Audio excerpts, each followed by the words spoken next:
I just realised that that's one mistake. That's the first mistake, first stream. Yeah, I've sorted it. Cheers, buddy.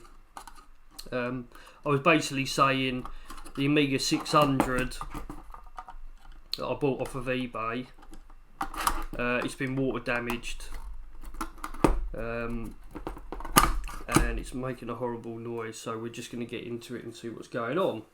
I thought it'd be a good thing for a stream. Now you can hear me. How you doing anyway? I'll just give you a quick demo of what's going on with this. I'll just know you can hear me.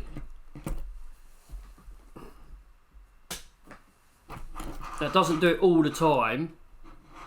I'll just switch the PSU on. Switch it off again. The motor spins when you turn the PSU on, and when the PSU the voltage drops out, the motor spins again.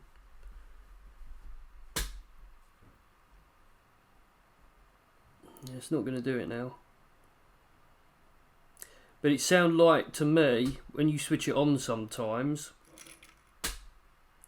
the drive, the head is trying to go back to track selector 0, and it's making a horrible grinding noise. There you go. So that's what we've got. I was just going to switch that off. Okay, so I'm thinking, just make sure that's on camera. Switch this on.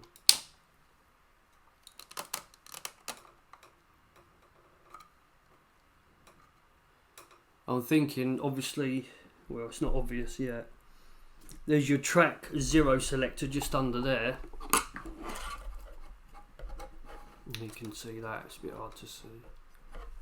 So just under there, if it zoom, if it focuses, you can just see that little black, you can see a little black U shape just there, like two little black prongs. That's actually the track 0 sensor, and this bar there goes all the way down to that point, and it tells the drive, right, I'm home, I'm at track 0. So what's going on, obviously, well, hopefully it's obvious to you guys, I don't know, but the sensor's telling the board, like, I want to come home to track 0, bring me home to track 0. So then your motor starts spinning on this is your worm drive, and your head eventually goes all the way back home, and it happens in a split second. You've heard an Amiga when you turn it on, or you pull the disc out, or whatever it's doing, it will go all the way back to track 0. So it's obviously, I don't know, it's either I think either the motor's seized or the oil's not that great and it can't move. So we're going to pull it apart.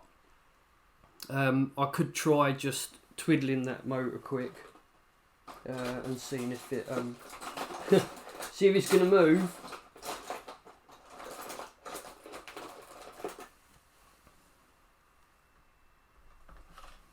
It may well just need freeing up because of the water damage. I can't see anything bad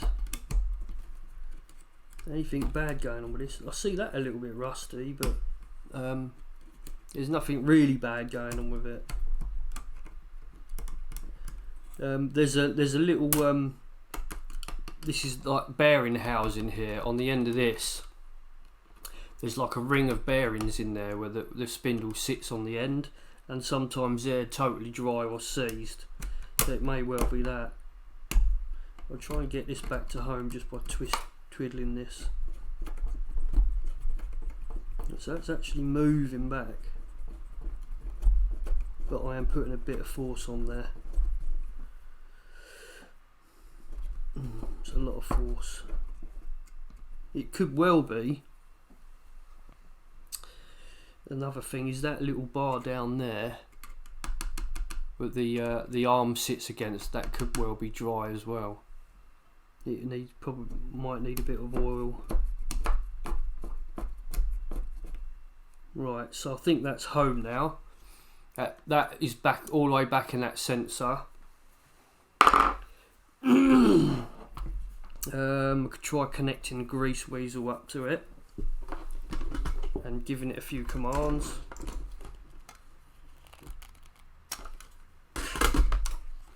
Let's just connect it.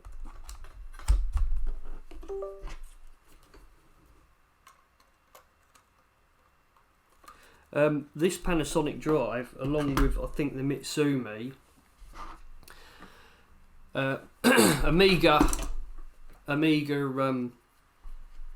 Amiga drives, like I said, Chinon, TIAC and Citizen, they all run off of this lead with the Greaseweazle. I think it's Citizen that does as well. Again in the streams that are going to be coming up, you'll see.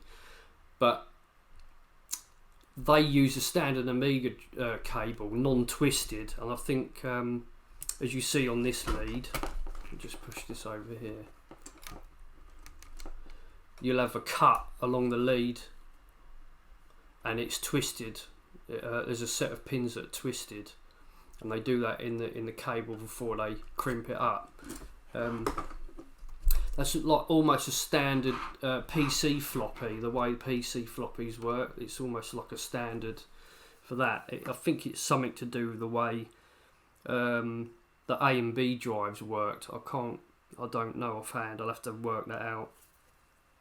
And the Panasonic and Mitsumi normally use them leads. So if you connect these up to Greaseweazle, or you can't get it running in UAE, with the drawbridge software or something like that, chances are you'll need to use the Amiga lead on the Amiga drives, or this twisted lead on the PC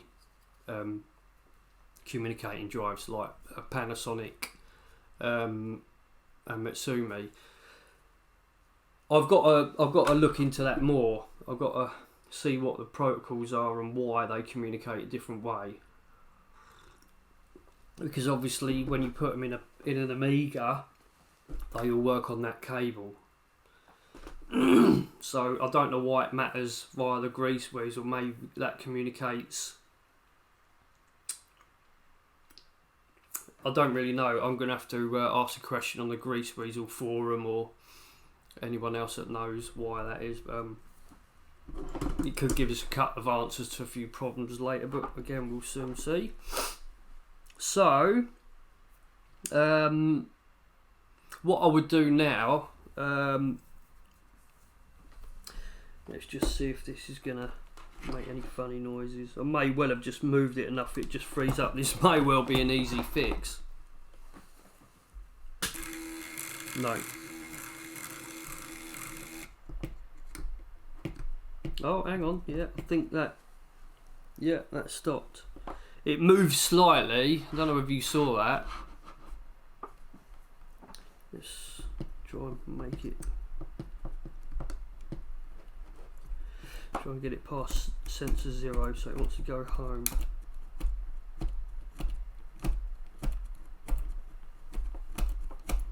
Right, so that's out.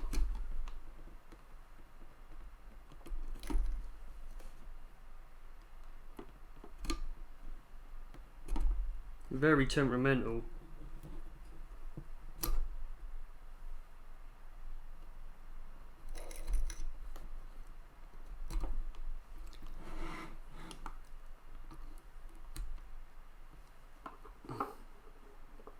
I'll make sure my mouse doesn't click stuff. Let's just get this out of the way.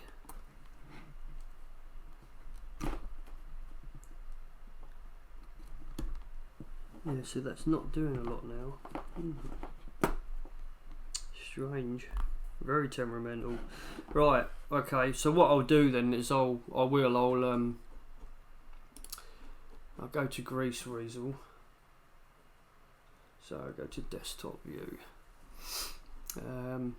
let's just chuck some commands at this. Make sure the spindle's working first.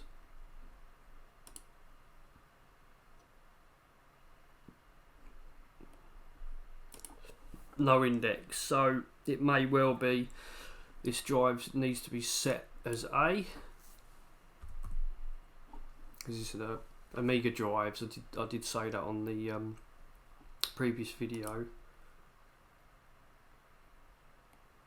No index. Now, is that because it's using the wrong lead and I've got my leads mixed up? I don't quite know my leads yet. Let's have a look. Don't think it's the other lead. It might just be that there's no disk in the drive. That may well be the thing.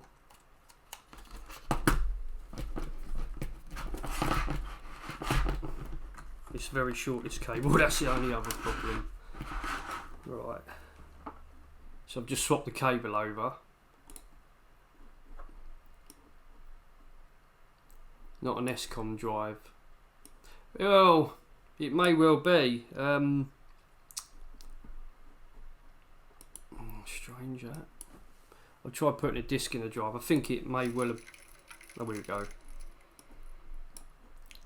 Yeah, so the motor span then. So yeah, I had the wrong lead on.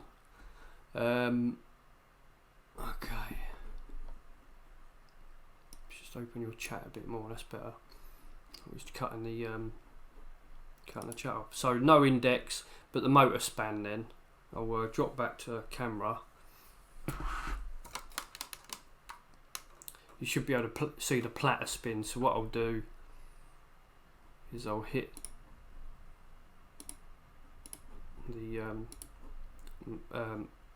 RPM of drive spindle again. You see that spinning there. So that's telling me, now the heads shouldn't move there because we're just spinning the spindle, but to me that looked really quick. And when you see a motor running really fast, it's normally a cap problem. So the caps on the drive need doing it. You can almost get a feel for 300 revs per minute. So I'll do it again. No index. Let's just do it again. Well, it doesn't look too bad. It doesn't look too fast. So what I'll do is I'll put a disc in and get it try and read. This is formatted Workbench, so it's a DOS disc. Although it doesn't matter with Greaseweazle at the moment, we're just doing basic things. But let's have a go at this. Just launch it again with a disc in. No index, yeah. See, the heads aren't looking. Let's cycle the drive.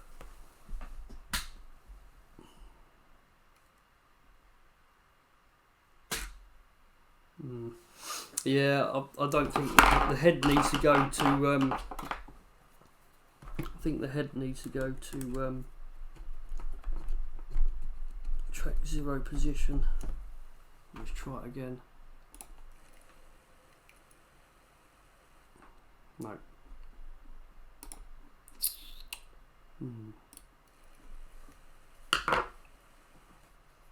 Right, let me just consult something, because there was something else. If I go back to desktop view, there was something else in my documents I wrote up. This could be used for you guys. I'll post this on the channel when I get a minute. I'll post it as a link. I'll upload it to Dropbox. But there's certain settings for certain drives. There you go. This is the mode for the Panasonic drive. So I'm just gonna check this. What are you saying?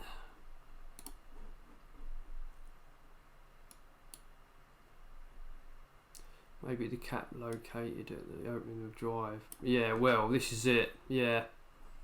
I'm just going to check these mode though, because on Panasonic drives, there's 3 switches. Yeah, I could do, yeah. So what I'll do is I'll just make sure these switches are set right.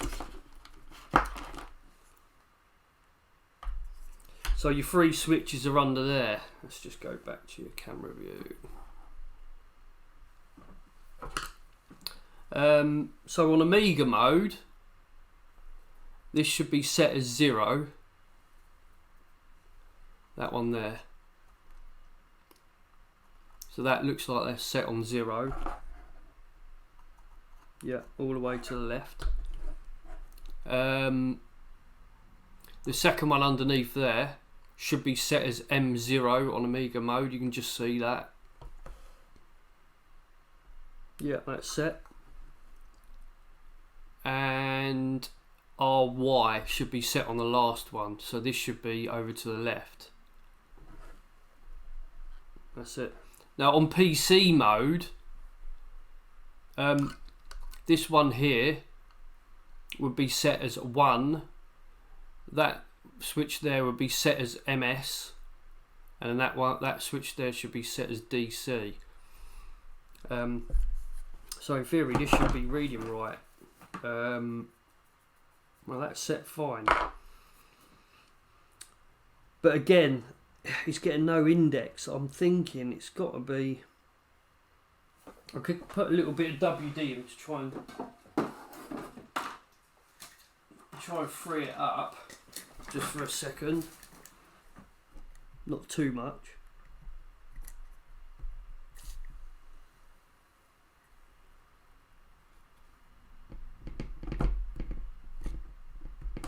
We can clean that after.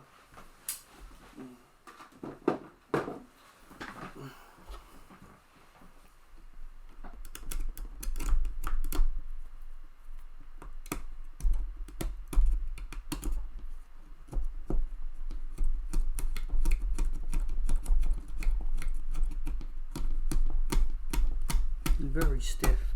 It may well be a load of junk on this.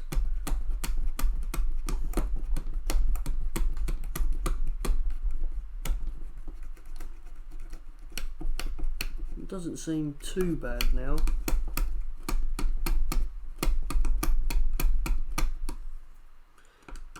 Just get a bit of WD on that rail.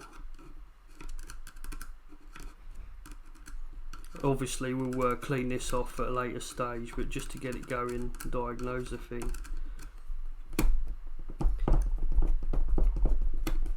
It doesn't seem too bad now, but let's have a go at that. Right, let's run that again. It might help if I can get it up. Okay, now fingers crossed that would return to home. Nothing. There's something definitely dodgy about this.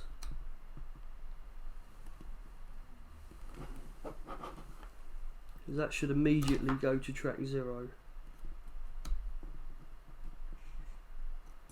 We've got nothing.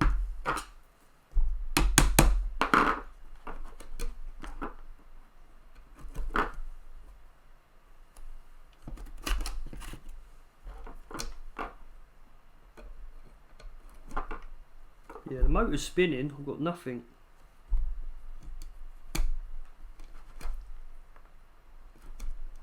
Nothing.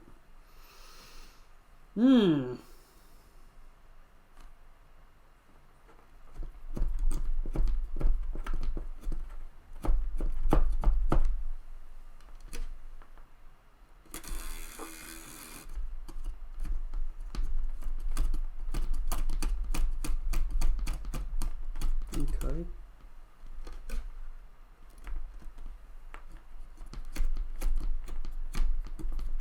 Okay, right. I'm going to give up with this. Not give up, but give up. But I'm just going to go and get some tissue, and I think the next port of call is just to take the motor off. I'll mark where the motor's set, as obviously if I change that, that's going to alter where my track 0 is. That's going to alter the alignment of the heads. If you look at these, most of these motors, I know in the modern drives they got rid of it, but these two screws here that hold the motor in, they don't just hold the motor in.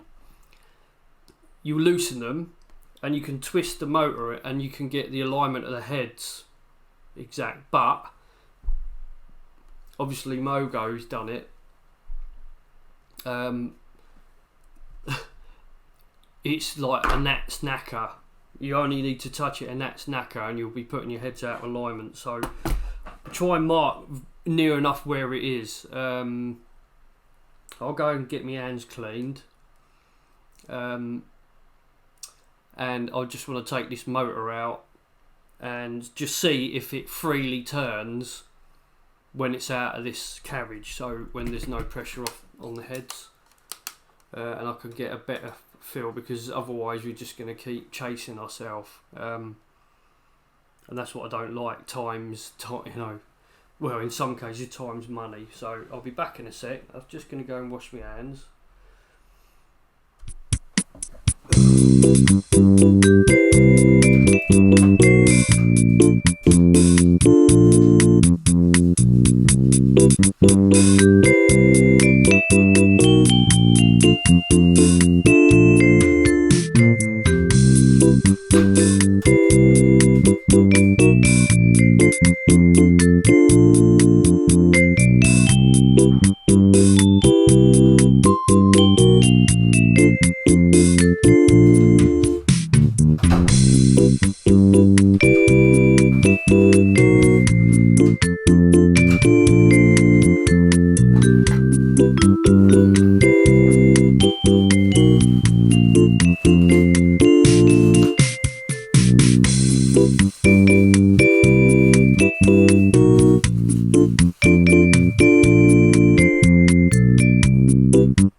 Right, so it looks like I'm going to have to edit this video because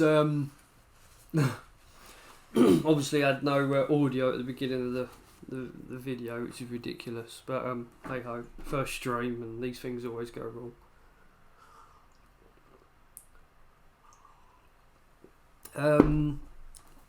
Right, so we'll tear this down now then. Let's just get a Sharpie and mark where these are. The other thing I found, I mean, obviously Mogo, you've done it. Because there's such a tight tolerance in adjusting these, I normally find that when I do these screws up, even however hard, however tight you do these screws up, you also very slightly pulling that back out of alignment. So even the tightness of these screws, even when you get the heads aligned and then you tighten it up, it's just enough just to throw it off again. So even that, you've got to take into consideration how much torque you're putting on that and which way you've aligned the drive. Sometimes I back it off a little just so when I screw these screws in, that head alignment goes back in. So it can be a pain, you can feel my pain obviously, but about there. Now normally on heads I would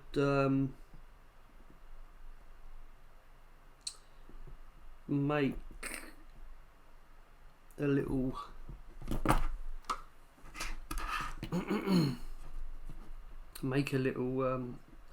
line somewhere to tell me where the heads were, but on this one it's all done by the screws. It's hard to explain, but sometimes you've got screws on a plate and you can move this about. I don't know whether this is preset, so I can put it back to alignment anyway, but it's a good teach for you guys that haven't done it. So let's just undo these heads. No going back now.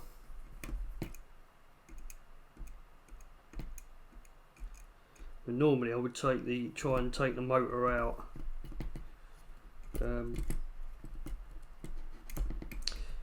Without taking the heads off, but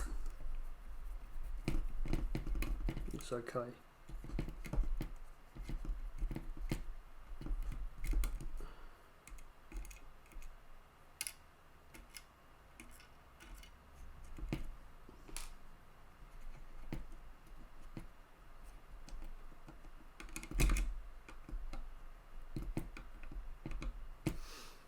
Smaller fillets.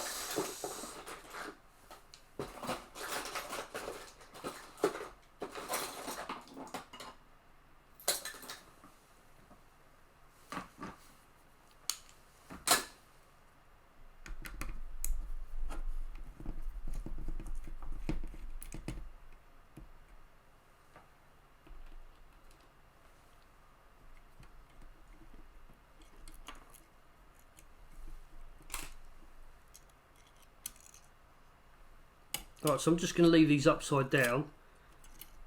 The heads don't look in a bad condition actually. That's the top head. Now I don't know whether you, Mogo, would do the same thing, but normally when I do this, and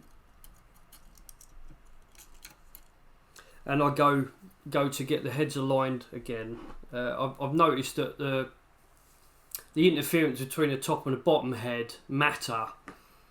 If you haven't got the interference of the top head to the bottom, you haven't got that pressure, and when you align the drive heads, if you've not got that pressure there, or you got the top head off, it could go into alignment on just the bottom head, but as soon as you introduce the top one, it will throw it out again, because again the pressure when the disc goes in, the heads interfere with each other, so the pressure's slightly different. So even if you get it in and you put your top head back on, once that pressure changes, your alignment goes out again. So what I usually do is put the heads on, line the drive up, so it almost the drive's facing you like that, and you can kind of see the bottom head just inside there, that little white speck.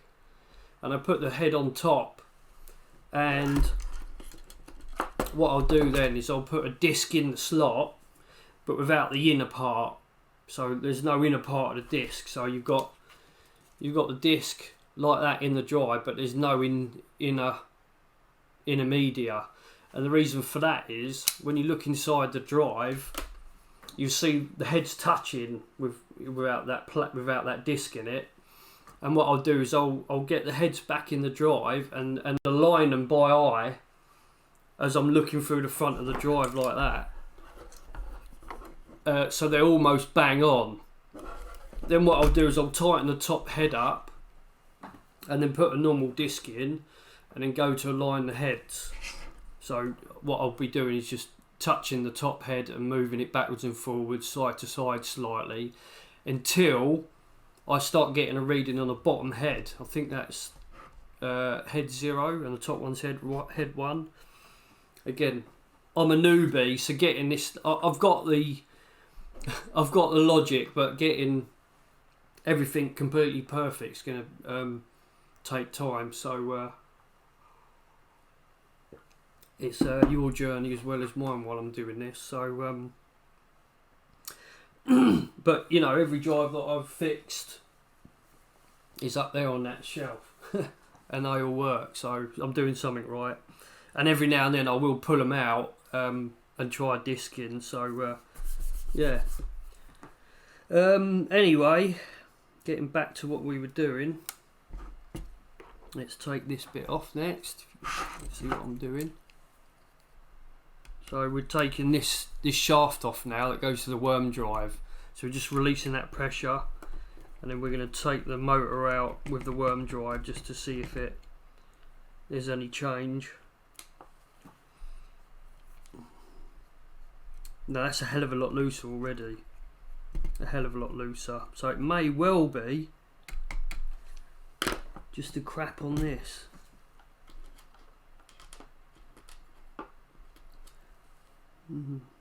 There's a lot of crap on that as well.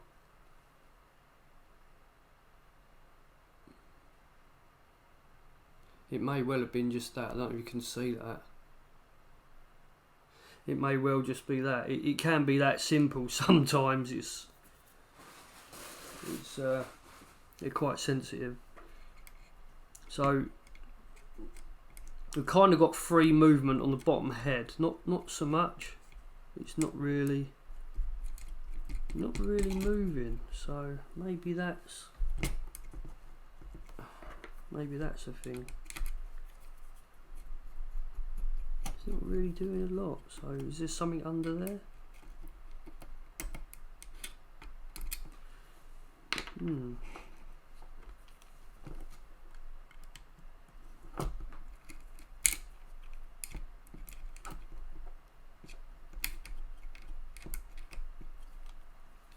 I wonder.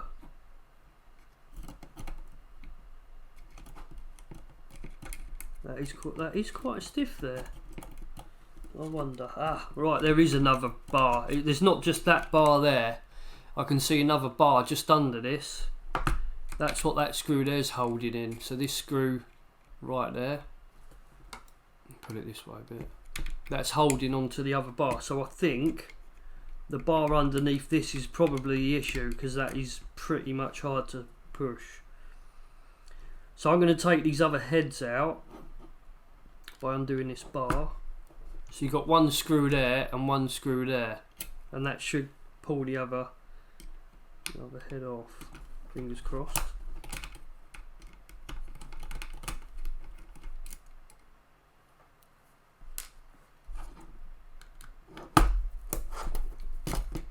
Yeah, it's funny because I thought all the Mitsumi and Panasonic drives I had were all knackered. They're the only ones I couldn't fix. Totally dead.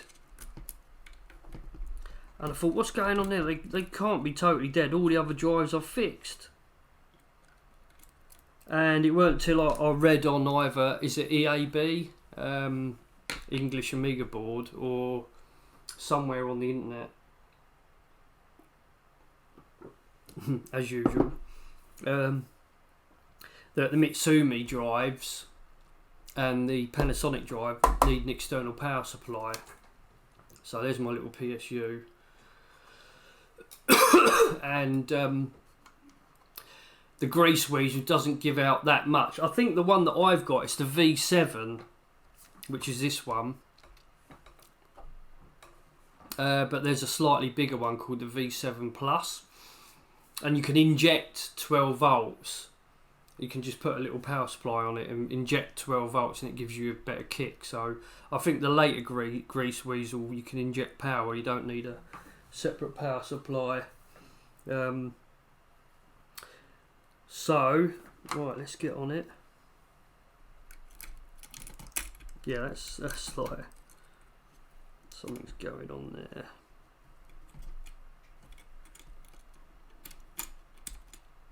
Yeah, that's really stiff. Yeah, that's really stiff. You guys can see that. I have to keep checking the camera. Please show us that's what you're doing this for. Right, I'm going to take the head off. Be careful while you're doing this, because these heads sit on a delicate metal film, and it is literally just a film. Especially the top head. Gadget UK, I'll give you a shout to my old pal Gadget UK. Has fixed a lot of these. And he's one of the guys I've taken some advice from as well, and we've shared advice, and you know we've chatted for years. But he had to drive well. I think he had someone ramming a disc in, and he didn't realise that the whole video. Go and visit Gadget UK. The whole video, he was chasing this problem, and the drive would not read. It would give him problems. He'd look at something else, and then in the end, he almost got to the point of finishing doing the job, and all of a sudden the top head just broke off, and I think that's what it was. He was just chasing this weird problem, and the drive got weaker as the video was going on, and all of a sudden the real reason come to light, and the top head plopped off, so where someone rammed the disc in. And you could tell that's what happened, because where the head is, it's like polished glass, I think it is. So this, it's a real fine surface, but that's polished glass there, and you could see scratches all the way along it. And he said, well, I think the bottom head was fine, funny enough. He said, I think this drive's suffering from a disc being rammed in the drive. Right,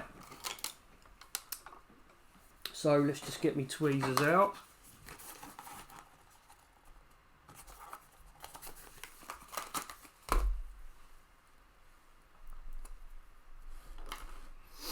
So what we're going to do is just pull the heads out. They're on 2 printed circuit boards. One's this one.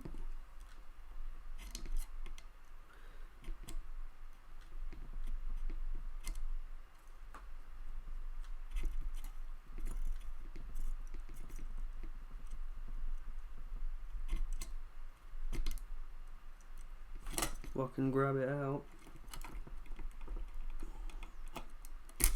I've been in a few years.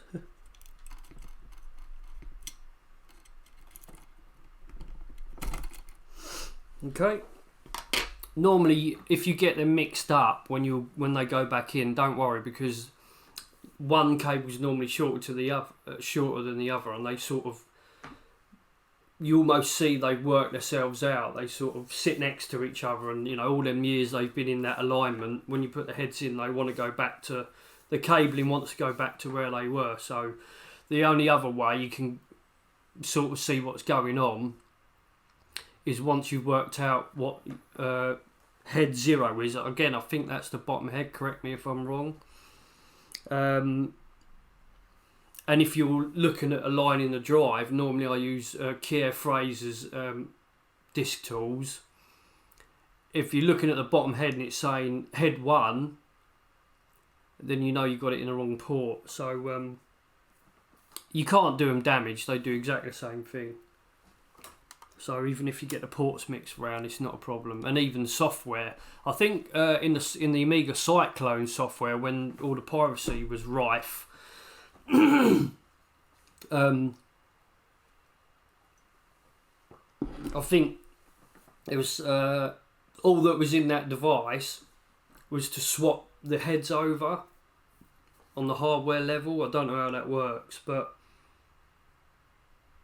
I think that there was just a chip in there to swap heads 0 and 1. I don't know how it was done or why it was done.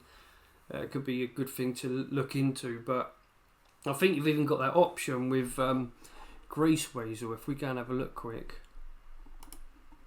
go back to the desktop mode. I think with Greaseweazle you've even got a head swap mode. If I go to read from disk, yeah, let head swap. I think that's all the hardware used to do in that Cyclone device. I have used WD-40 and 3-in-1 oil to soak into motor in the past to free motors and worm gear. Yeah, that's a good shout. I've not found a motor I can't free up yet either, so that's a good thing.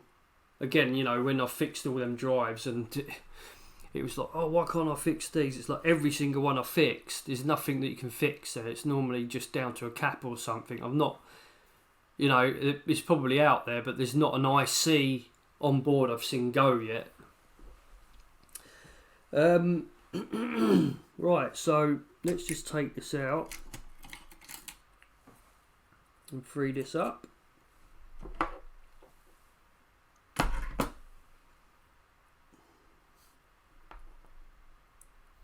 So I'm just going to carefully pull this out.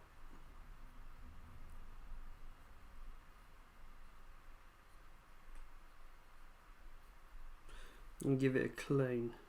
Yeah, I can sort of see in there, there's a bit of green. Maybe you guys can see this. Let's try and get this to focus. There's almost like a green down there. You can just see it on the edge, on the out of the bearing there, but it's almost green, like there's some sort of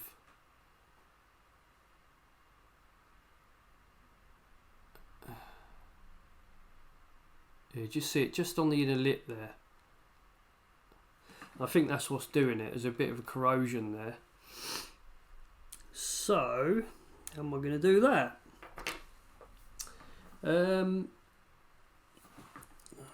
wonder whether just coaxing it with a bit of WD would be enough. Just sliding it through a couple of times and that.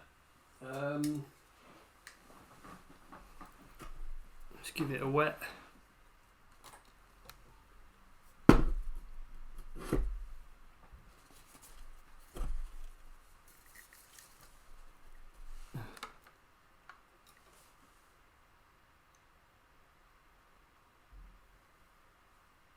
Don't spray it, just use it liberally. So I'll give this a good clean. It's hard keeping that light on me.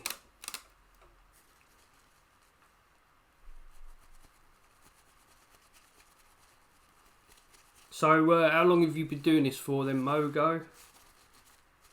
Are you part of a Amiga group, or is that how you found the video or channel? And I did post on there. So I felt a little bit of resistance there on the bit of that bar. There's definitely something on there.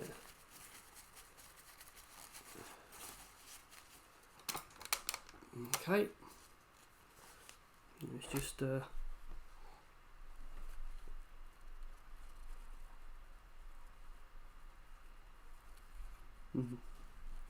think we're going to need a bit on there. I've got to be careful with this.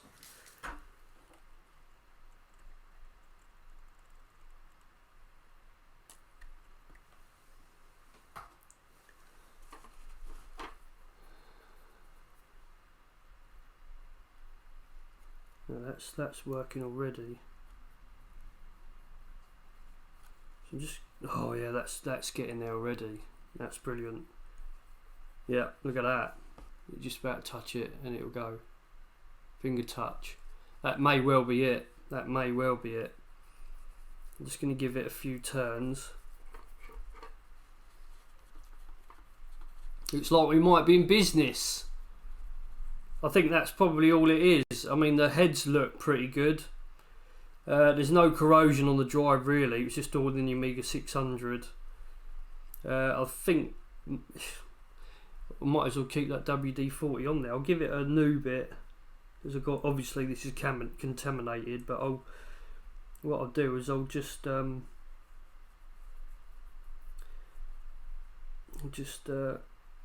make sure that bar's clean, and then bearings. I think that's enough. I was in the scene back in the day, Mogo, NFA, been messing with floppy drives for 5 years now. And it's addictive, isn't it? It's addictive.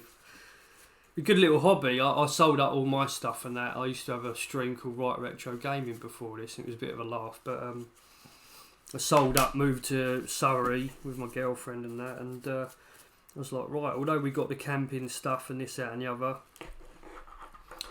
I want to still tinker about with a few bits, and I like my Amigas still. And again, you know, I sold everything to move up here, and gave up a lot of bits and bobs.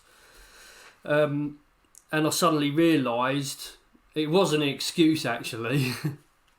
She probably thinks it is, but we noticed, like I said in the video before, we noticed there was a bug in some of the software for WinUAE or the drawbridge software going to the Greaseweazle, and the only way Body Blows Galactic would boot up, I thought it was something at my end, something that wasn't right, was to someone replicated it by putting it in an Amiga 1200, I think it was, or 600, can't remember.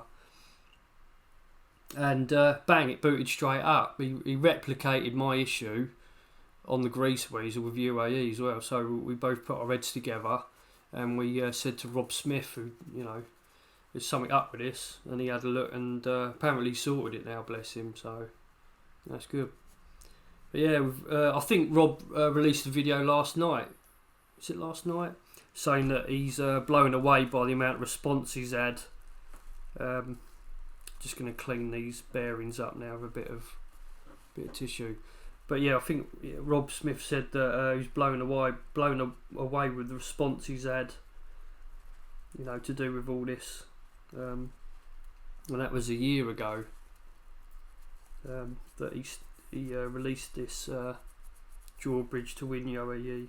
So all I'm doing here is just cleaning up all the WD on the back of these heads, because again, you don't want WD floating about in your drive. It's successful, that. I've never had one.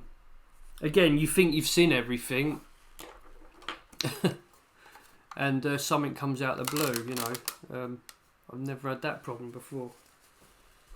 I've had sticky shafts before, but nothing on that level. I'm going to clean this little bar as well, this little bar that goes along the worm drive. Yeah, there you go, it's immediately gone clear. There you go. Right, I'll have to sort that focus out as well, because it's up and down. Yeah, those heads look quite clean as well.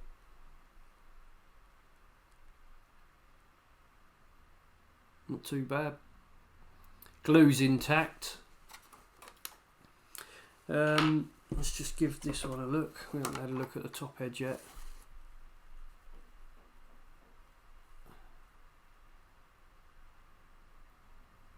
Yeah, metal's okay, it's not split. Top head looks good.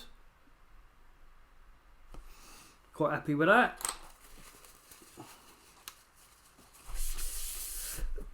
Right. Now let's just give all these little bits a clean. So these are the bits holding the top of the head to the worm drive carrier. So what I'm going to do, I'll just get, I don't think I'll need a fibre pen, because I think it's just these bits underneath that need a little bit of a clean. There you go, it's immediately better. Immediately better. Again, this was the top side. Ah, right, there you go, that's not great. Is that the top side? Well, whatever's going on there, that's not great, because that's both sides. So that may well have been the other issue then. Let's just see what we can get off of that. I think we're going to need a fibre pen on that. So, I'll gather you not... I don't like patronising people, that's the thing. I've got to be careful what I say, because I say obviously a lot, and some people, they say, you know, saying obviously is probably the worst thing to do, because some people it's not obvious. But I don't actually mean that, but yeah. But a fibre pen, it's basically, it's basically, I'll show you, it's fibre, it's a fiberglass pen, like little strands of fiberglass, and it cleans up bits and bobs. Again, you guys probably into electronics and stuff anyway, being on here, but let's just clean this up, get rid of the crap on there.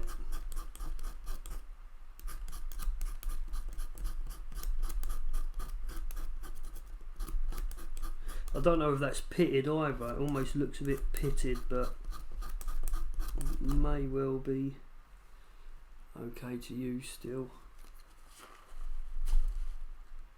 Yeah, that is, it looks like it's pitted or worn, but I think that's just the top side. I'm not sure whether that's the side that actually fits on to the worm drive. but we'll clean it up anyway.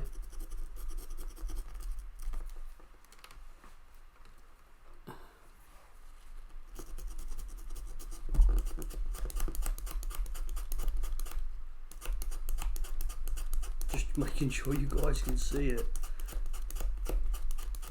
Funnily enough, talking about Gadget UK, he was streaming the other week and he's displayed an update and we was looking at the screen for an hour. 4X is another good one.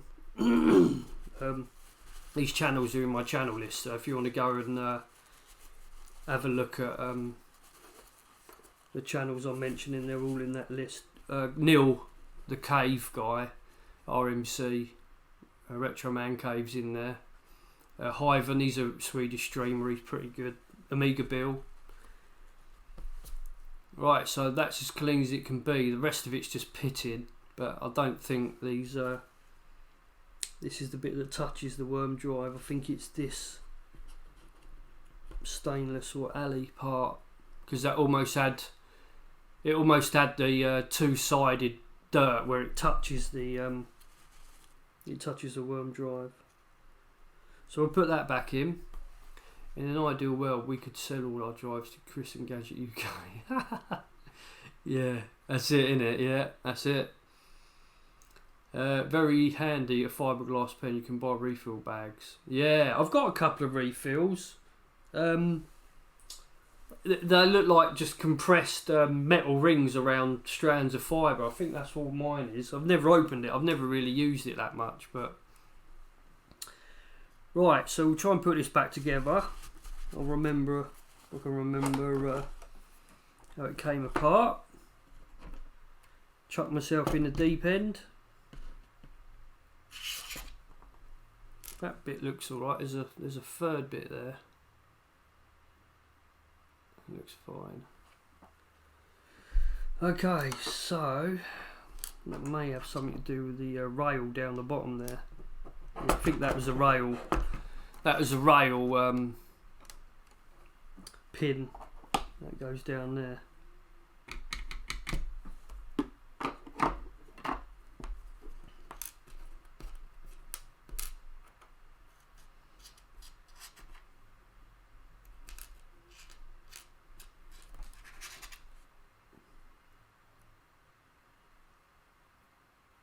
Yeah. Yeah, I think that was that.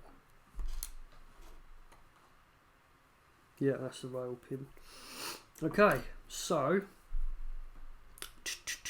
let's just give that a clean with WD. With a bit of rag. Get some WD out of there.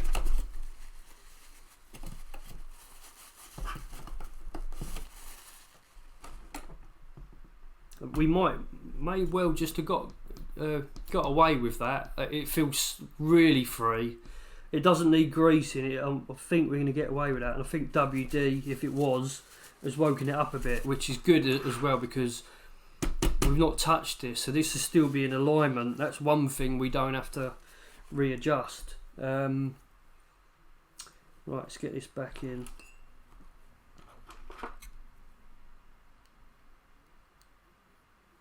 That's lovely now. Lovely. We'll just seen another little.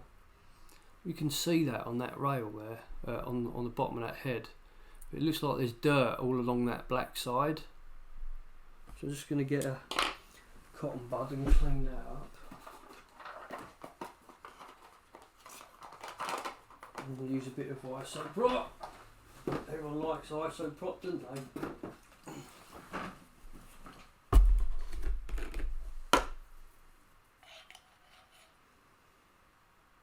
So this is alcohol, 99% alcohol, which is, again, I showed on the first video. I'm just cleaning up any crap that's on there. It's been dumped on there over the years. People eating sandwiches on their Amigas and stuff. I am going to clean the heads while I'm at it. These are probably easier to do out here. Let's just use a cleaner side.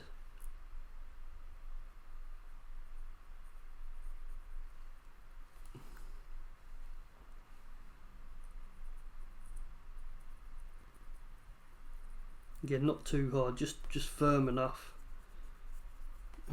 That'll do. Just clean up anything there.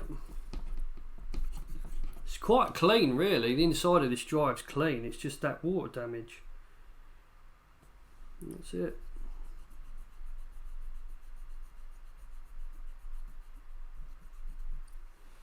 Okay.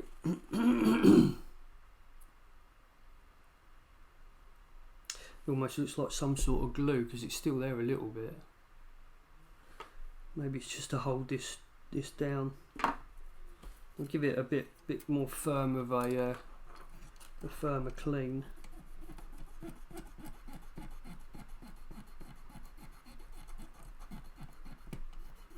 I know it's not going to do anything. It's quite ingrained dirt if that's what it is, but you know what we're like. We like everything perfect.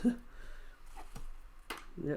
No, I think that's some sort of residue, or don't know. Possibly glue holding that bottom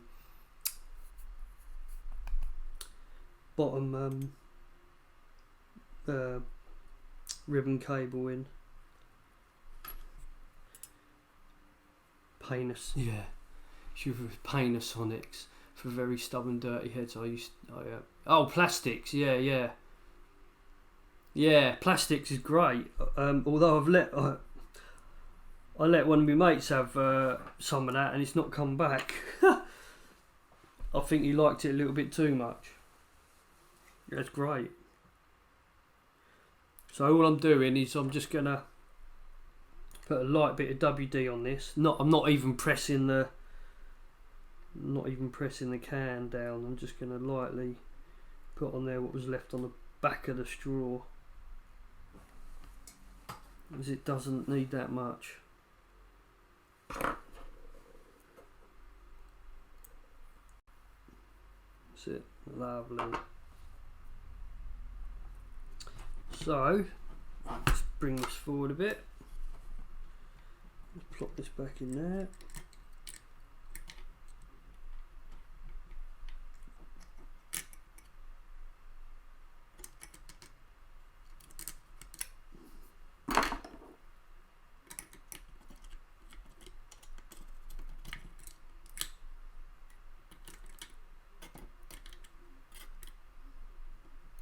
It's a shame this tray gets in the way as well.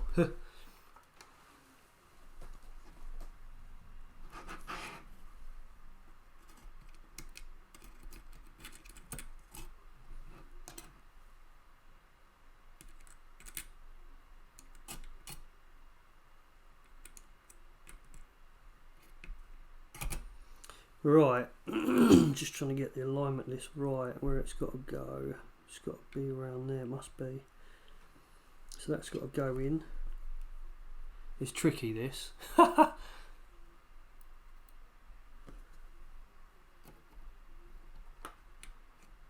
It's tricky.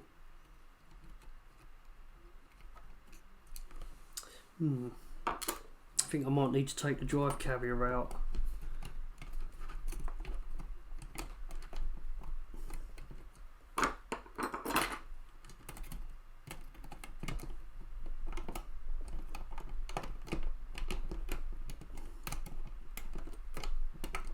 No, there's a way of taking these out, and this isn't it.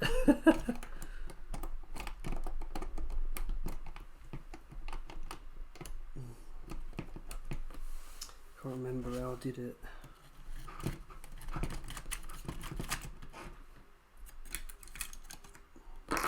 Would be easier having a drive carrier out, as it's I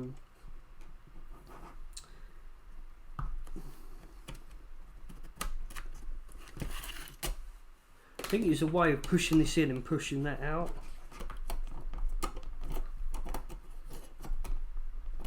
But it depends on drive to drive. Sometimes you need to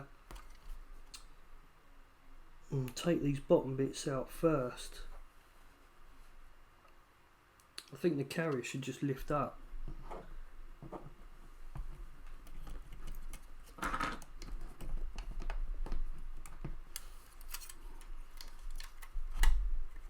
Yeah, there you go.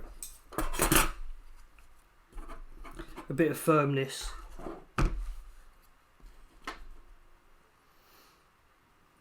Yeah. Again, you've got to be careful when you pull this out because you've got little standoffs on the side. You just see there, and there's little, tiny little bearings that sit on the end of it, and they fly off.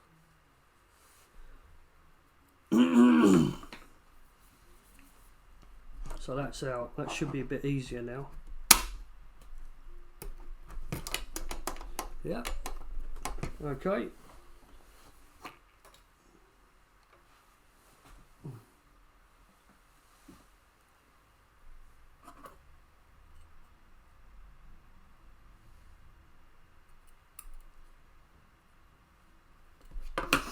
Right. Now that should be a bit easier to put in. He says. It looks easier. Just try and get that underneath.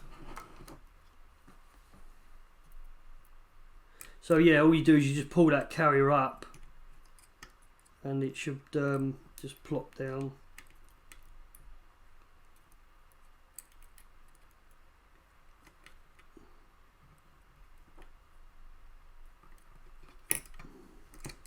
This is a pain, a right pain.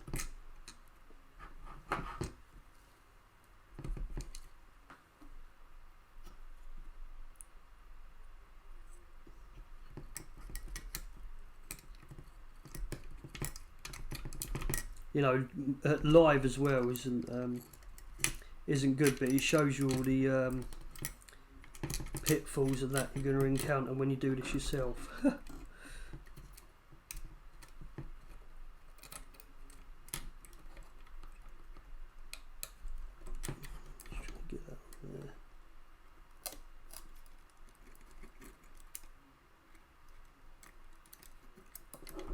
Would have been that back one.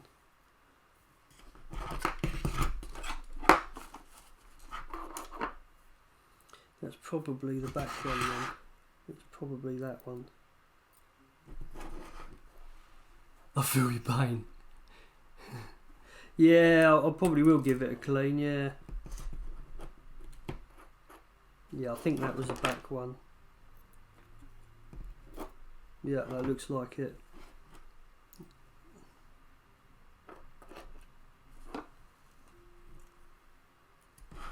But you know, the satisfaction you get from repairing one of these is unbelievable. It is well worth doing it.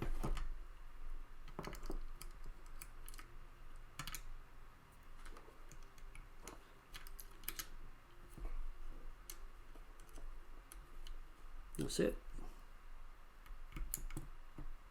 I think we're there. Again, don't get your screws mixed up because they're all different sizes. So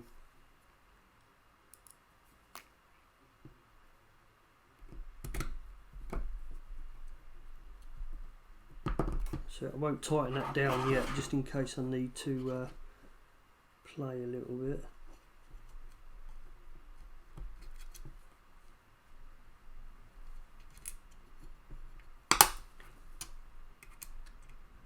That's it. Can you see that? So that one, the bottom of that lip almost comes up to the bar,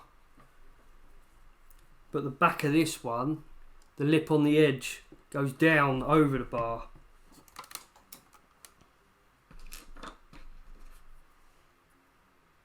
Again, these are all different, so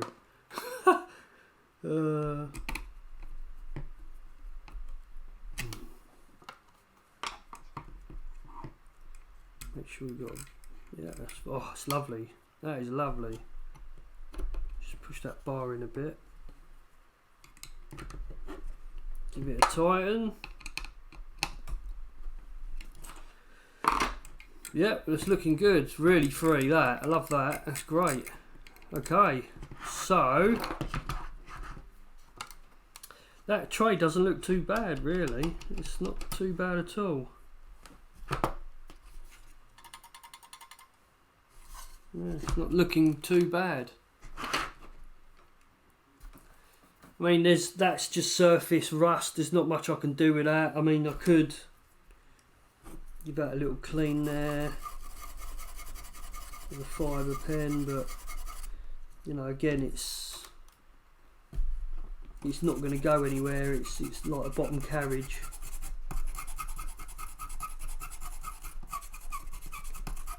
Depends on how anal you want to be. You know, it's not going to do much. So let's just give that white.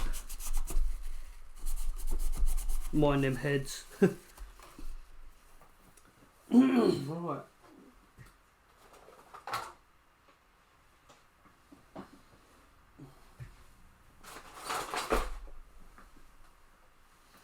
Okay, let's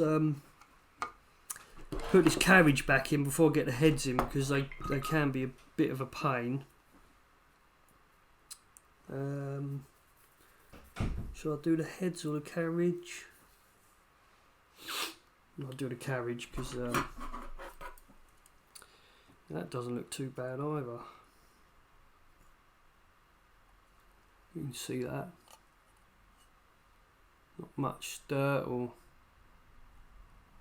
doesn't look out of alignment. These parts where people put discs in. Oh, cheers, buddy. Where you put discs in there. These two little prongs where the disc goes in, now these sometimes are out of alignment where people slam discs in and they get bent. So just stick a disc in and just see what they look like on the back of the disc.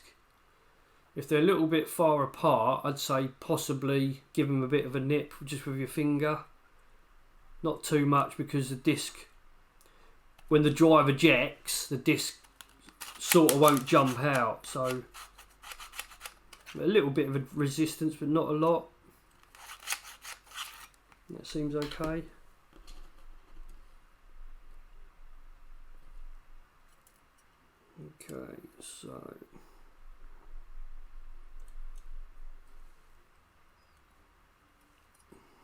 Okay, so we put the carriage back in, and normally, again, I can't remember what drive it is, but you would push the eject button in as you're pushing it in, just the way it fits in there. I mean, I am going to sort of grease up the these little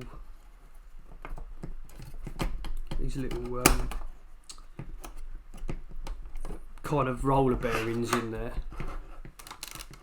Just bring that out a bit, you can hardly see.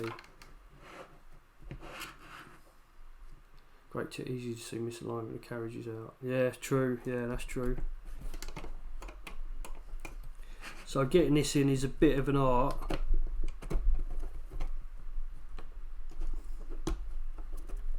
Sometimes it is a bit of a pain. So get one side in. So normally get this side in there. You've got to make sure the back side's in as well. Here we go. Here goes fun and games.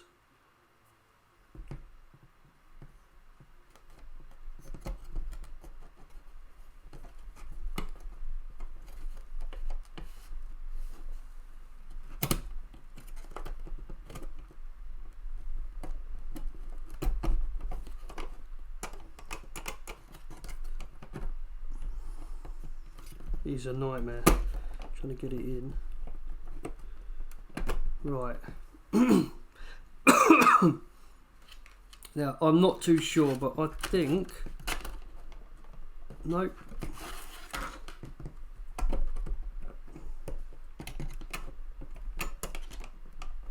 There is an art to getting this in, and I haven't got it quite there yet. Once I've figured it out, I'll let you know.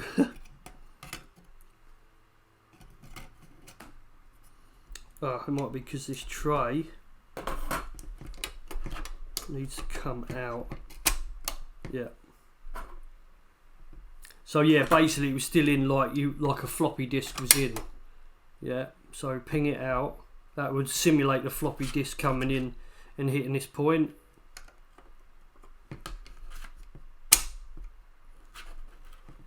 Or is that the other way around? Oh yeah, that's the other way around. So once that hits that, that's out. That'll be sticking out the Amiga, ready for you to eject the disc, and that's the plunger that flicks your disc out. So you've almost got to put the carriage with the drive thinking the disc's in. I think that's the way it's done. Again, I've only done this a certain amount of times because most of the times I can get to everything and fix things without going this far. So again, you've got a video to refer to now. So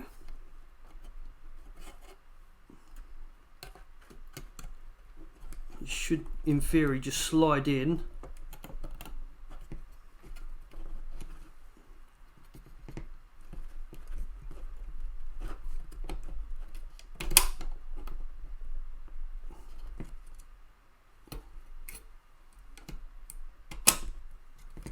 He says. Again, you make sure these are on the back because this one's not quite in. It is tricky.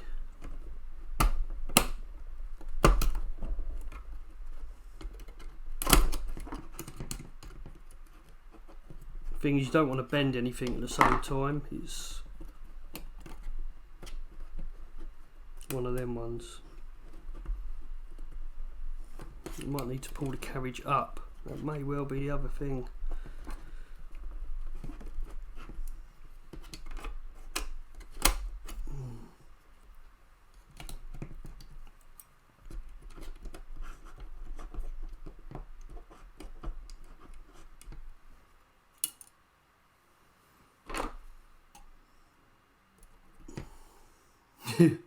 I know Gadget swears a lot and moans and stuff.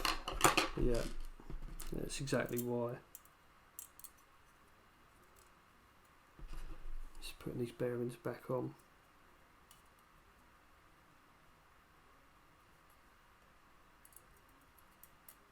It would be easy without them, but the drive mechanism doesn't work so well.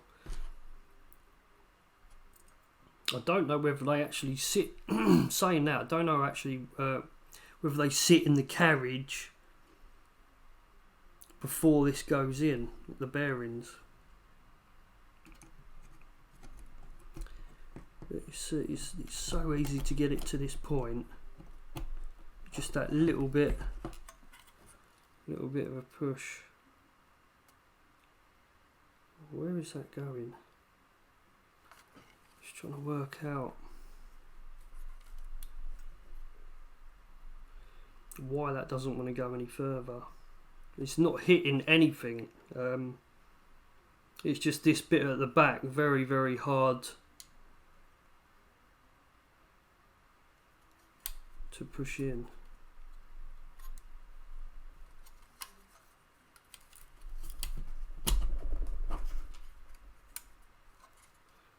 And that's in there. That's with a bit of force.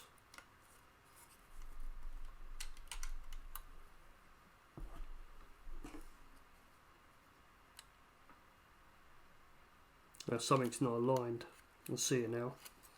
You see that tray? It's just slightly sticking up on the left hand side. Something's not aligned right.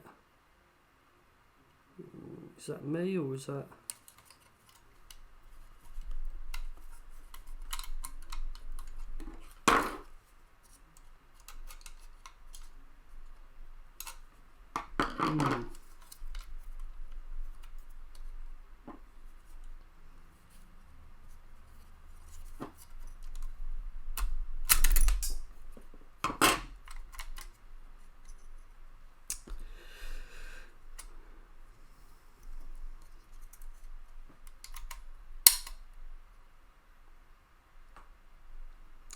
So it's almost you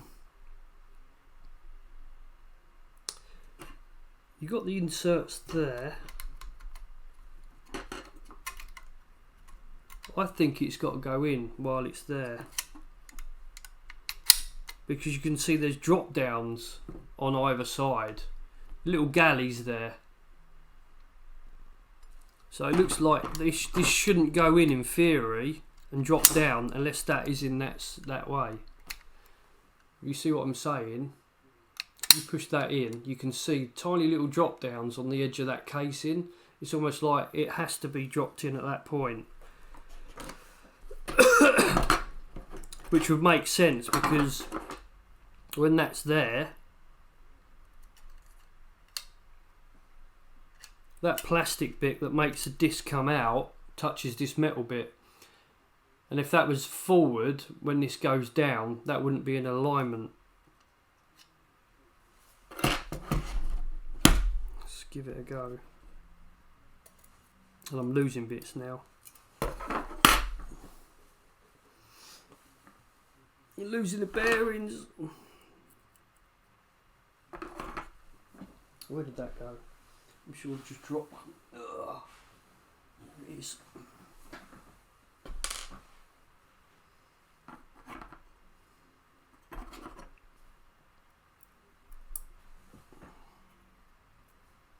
It's probably the worst bit actually, is getting the case on. So, right, so that's dropped down there. Let's drop down there.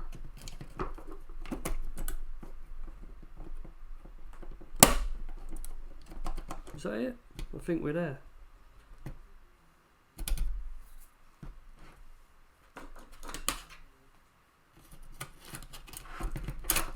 Yeah, we're there. That's it, that's the trick. So yeah, it's them, the telltale thing is those little metal galleys running down the side. Yep, there you go. Great. Sweet, there you go, we're there. Okay, I'm going to oil these sides up as well.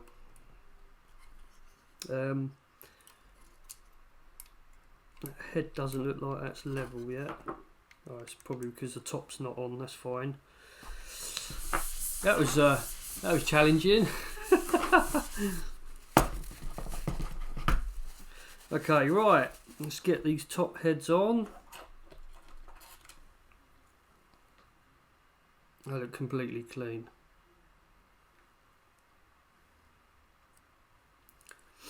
Again, you know, getting this around the right way is a bit of an art.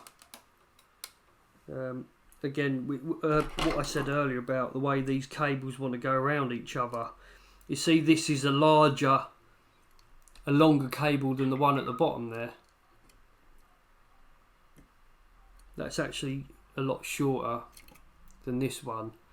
So this says to me, this goes round the back of this one to the front port.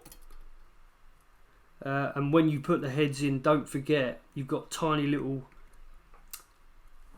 they sit in a tiny little trench.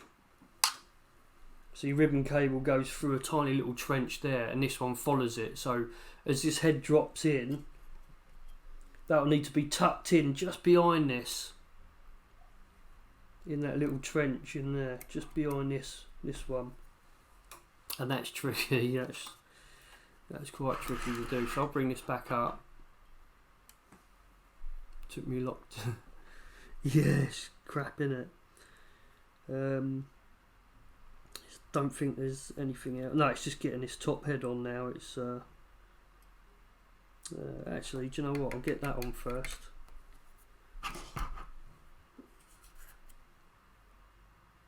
Now this is the top part holding the worm drive to the head.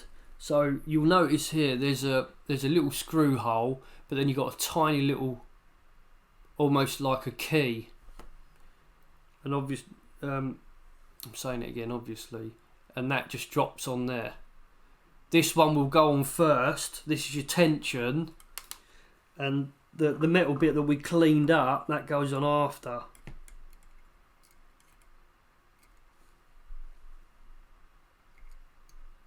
And there's your tension, and this is, I think it's just some sort of protection. Again, that's got a key on it, so we couldn't get round that round the wrong way even if we tried.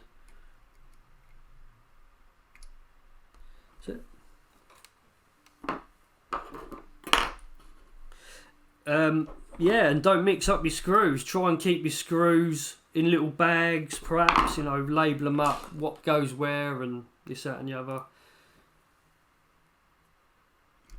Because things, you know, like phones and stuff now, there's certain screws got a certain depth, and if you go, it's fine if you go, you know, as far as a small head or small thread in a long depth hole, but you don't want to go the other way around because you end up smashing the bottom of the thing out, or what, you know, whatever. Re-drilling the hole out, or if there's a PCB underneath a short hole and you're putting a long thread in, you're going to smash through the bottom of it, or break something, or just thread the screw that you're putting in, or go into the PCB underneath that where the thread's supposed to be stopping. But right, okay, so we'll put this head in now. We won't worry about the cabling yet, but we'll get let's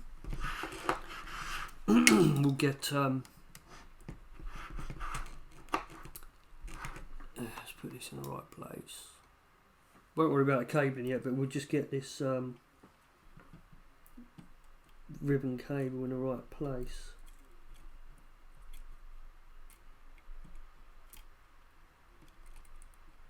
So again, just back behind this one. It wants to go behind there. It's got a longer travel, so it definitely goes around the back of this one, and it is very fiddly.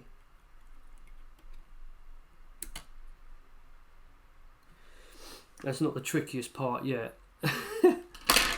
I'll show you. It's getting that spring on as well. There's a little spring that let's try and aim the light at it.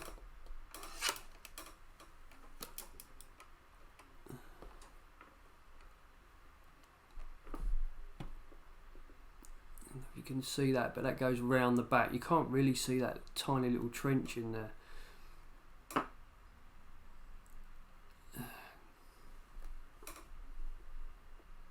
Oh, there you go. You can kind of see it there. It zooms. There you go. So it's sitting in that trench just behind that other cable. I suppose it's just so it doesn't snag on the cable on anything while the drive's moving and doing what it's doing. So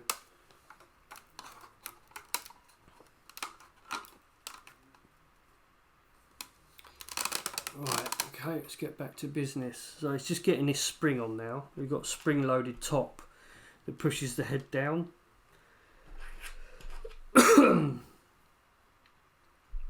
This little piece. Yeah, this is the tricky bit, stopping this moving while you're putting it in. It might be an idea to put a disc in the drive while you're doing this. A disc that you don't normally use. It's something that you can ruin. Because those heads are going to move. Try and find something.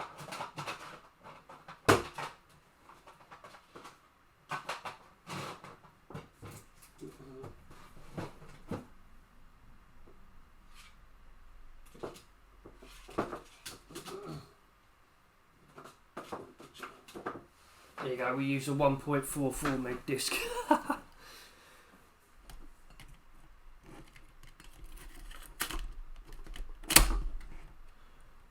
Yeah, right, okay. You see that alright?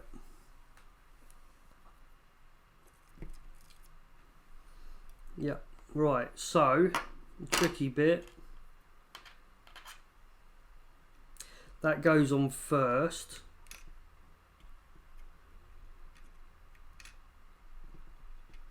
Oh, sorry, that goes round the other way because of the track 0 selector.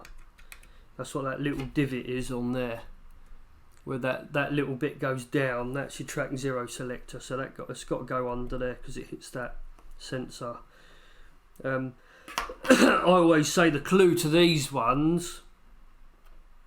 So you've got your spring. and your screw on top of the spring. And the clue to where that goes is it's got two little holes, or two little you got two little places either side, almost like wings. So that gives you a clue to where that goes, and that'll go above the screws on that point there. This is quite fiddly. So what we can do is leave that off and get the screws in for this head. It's less work. But don't tighten them down just yet, because you'll need to move the heads about to realign them. That's another reason why I bought this Amiga 600.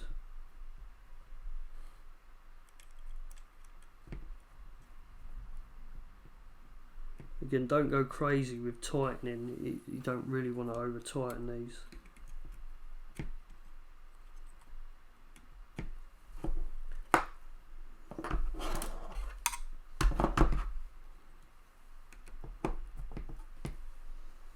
Got that up the right way.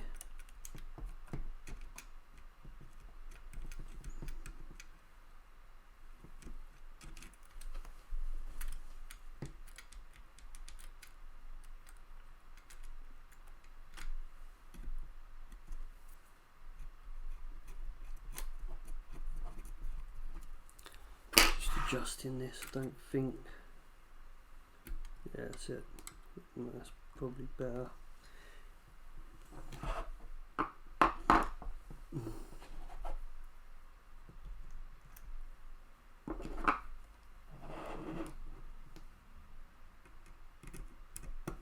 I need a button, so if someone can't see something, someone can hit a button and go bang, so it makes me look up at the chat and alter the camera so you guys can see what I'm doing again. That's it. That's track 0. That's fine. You see the heads are still flopping about because there's no tension. That spring's got to go across. That's one of the last things. You don't want to tighten that down too much. The spring you do, but not these two, because that's how you're going to nip up and adjust the heads. Now I normally find if I just set that on there like so, I would just put pressure with my finger on this and lift that spring up. There's a little back on this, and the other part of that spring sits on that back.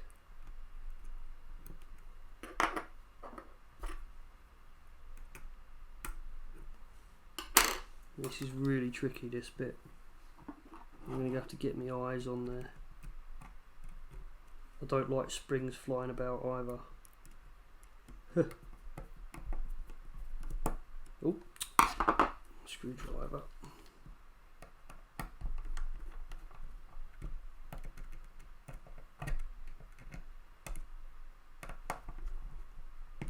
Okay, I think we're there. Yep. Tension's there. Make sure that's in the middle. There's a tiny little divot in there. Now some of these, I'll tighten that down.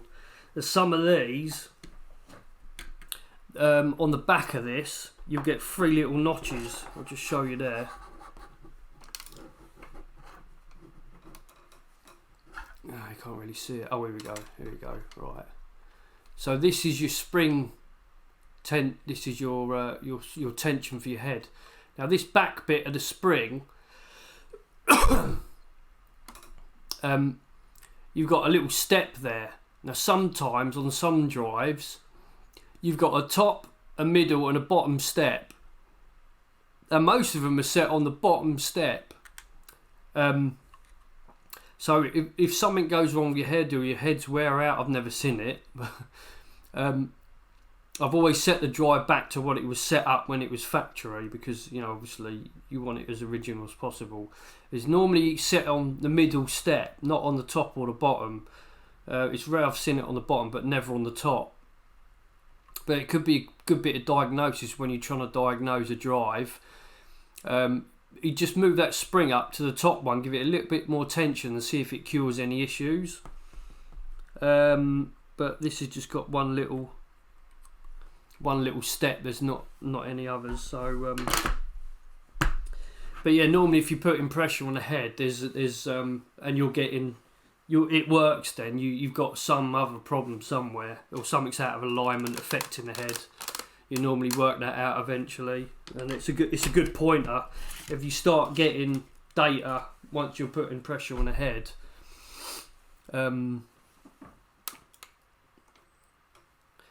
normally it's not a head issue unless the head's knackered or there's something wrong with that tiny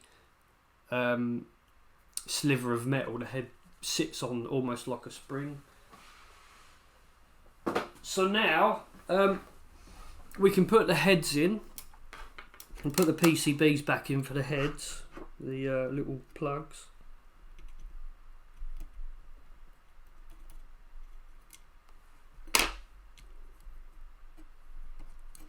You know, we haven't just get my better set tweezers. We haven't aligned the head still, don't forget. What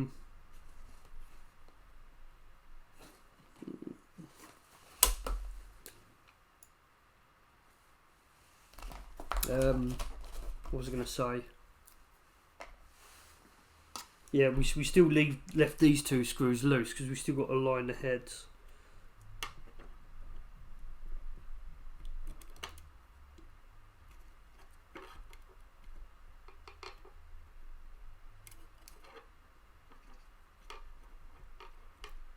It can be a sod to get in these.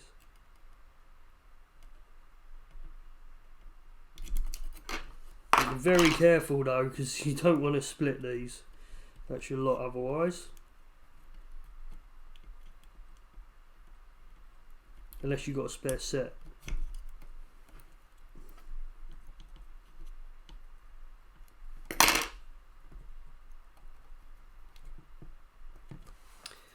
Let's put a disc in because it's probably going to be better. The heads will be a little lower.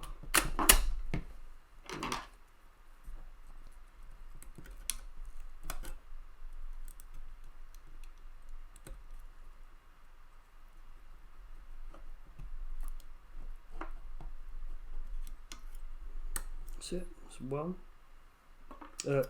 I'm in the wrong bloody one, ain't I?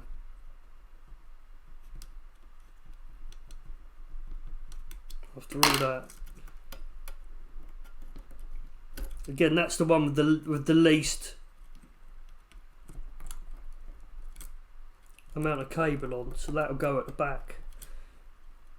And the one that goes around it is the one with the longer cable, so it'll go around the back of this and then up to the front hole.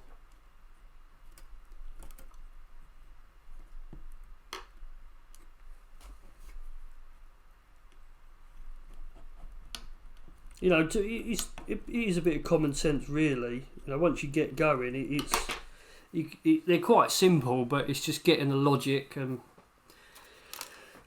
working out where things are. Right, I've only ever had this once, but once this drive's connected back up, it normally works. Or if it's in alignment, it's in alignment. But the heads are so loose, it's probably going to throw itself out. Right, yeah. So it was an Amiga drive. It was set up as. We started getting life, but then it gave up. Anything we've forgotten? That's a good thing to ask yourself before you carry on. I think that's it.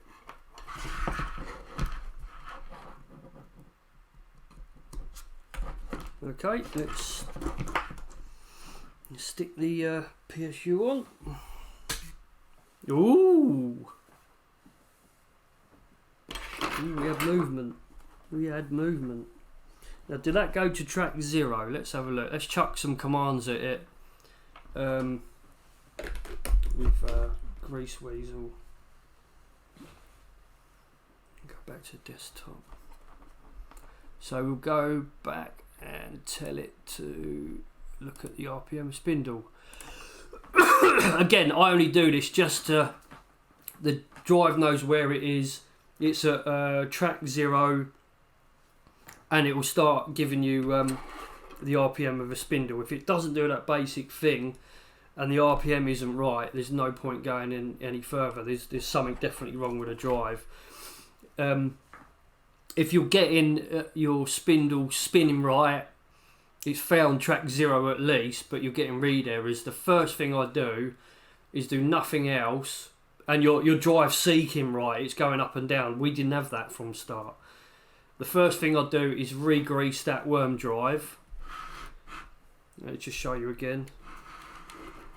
So re-grease that worm drive, just take all the grease off with a bit of isoprop. Again, that stuff. And that bar that we took out underneath this side, so the one we took right out the drive, re-grease that, make sure there's no crap on it like that, without taking it out if possible. I mean, if your head's moving, try and get and clean them without adjusting anything, because you're going to end up having to align it, and you'll see how much of a pig it is in a minute. What was I going to say? Yeah, and then that should cure any read errors. Just clean your head, clean them 2 bars, and you might get away with it. So that's the easiest first thing. But if you guys watch anyone else on YouTube, that'll be probably the first thing they say. So let's chuck some codes at this drive and see what happens. I'm just about to push launch. Oh, I've still got Greaseweazle open, it's moaning. If you're still not shut down the previous thing. Right, so we hit launch, we'll see what the drive does.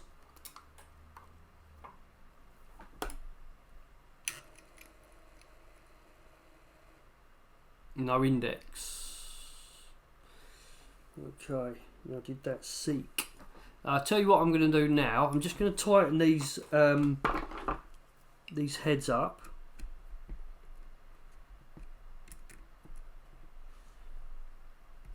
Try and get it in the middle for a sec, just to stop them moving. And I'm going to try and chuck a code at it to get it to go up and seek a cylinder. So if I go seek cylinder, select. Now we're practically at 0 anyway. So we'll go to 81, the last cylinder. So that should make the drive come all the way up towards me now. So we'll see if that does that. Oh, we've got life. Now let's seek back to 0. So just type in 0 and hit launch. Good news. Right. So the no index is saying, that says to me the drive's in the right mode. We've got the right cable on it because it's sending commands to the drive. I'm happy with that. Those 3 jumpers are set right, which are the ones I showed you on that text file. So it's in Amiga mode. So if you have a look there, we've got the Amiga mode set, 0 MORY. The lead's fine. It's communicating. There should be no reason why that drive doesn't start reading the disk if the heads are aligned. Because Greaseweazle's got a habit of saying no index found, it can't get any data from the drive anyway. But because again it's chucking commands to the drive and it's telling the drive what to do, you know that it should be able to read data because that's communicating. Again, it's just a little bit of logic, certain set of logic that I've sort of, there's rules, and I've got, where is it? There's rules, and a nice little bit of text that I've wrote out on. Again, I'll share this. You can't really see it, the chat's in the way. Let me try and get rid of the chat for a sec. yeah, so I'll share this. You can pause the video if you want. I'll get rid of me a sec. Hang on. Pause the video, take some notes, but there's a little bit of logic there. It probably doesn't mean a lot at the moment, but that's a real good thing to sort of live by. Is that my ugly mush back? So, right, let's get back to business. If you want that, and I'll chuck the link up possibly if I remember after this.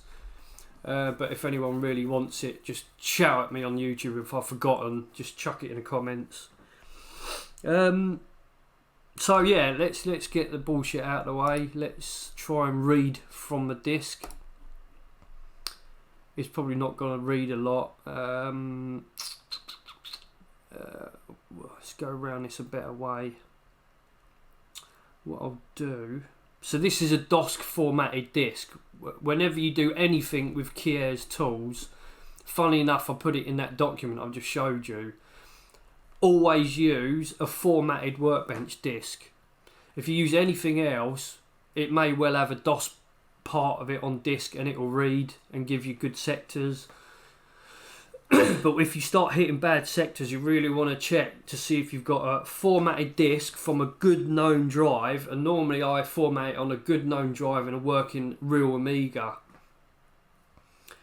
and make sure that drive reads in another Amiga that's known good, so you're double protected. It's DOS formatted, so Workbench has formatted it slow format, not quite quick format. And use your Kier tools on top of that.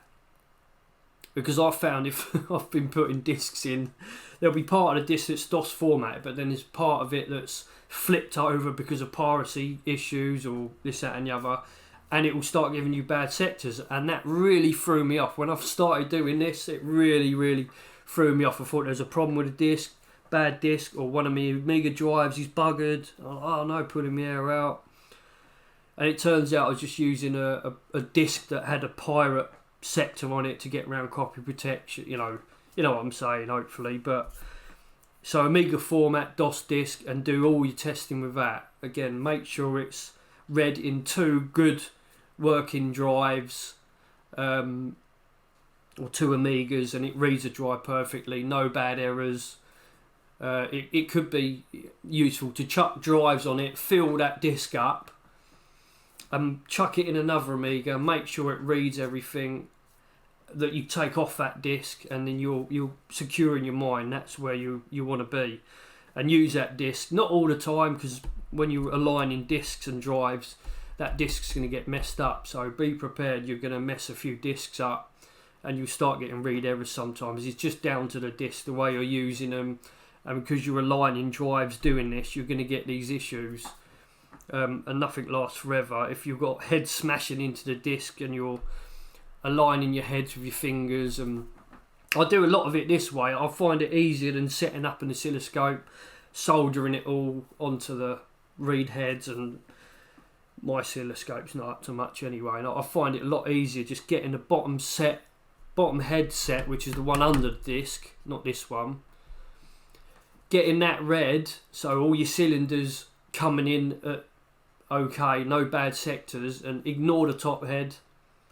Once you've got that going, then start getting your top head aligned and make sure them bottom cylinders on that old and that other head. If you can't get it and you're chasing the problem, chances are that bottom head's probably out of alignment, but always get that bottom head dialed in first. If you're still getting, again, it's on that document that I just shared, you could refer back to it. If you're still getting issues, it may well be that this track 0 selector is out of alignment, but that's very, when you start getting into that territory, and it probably will happen on one stream, you're just about to double your time working on that drive, because a whole alignment of that drive is, you're messing it up then just to cure the issue. Then everything has to go back in alignment. But that's rare unless someone's been playing with a drive and have not admitted to it and they've sent it in to you. So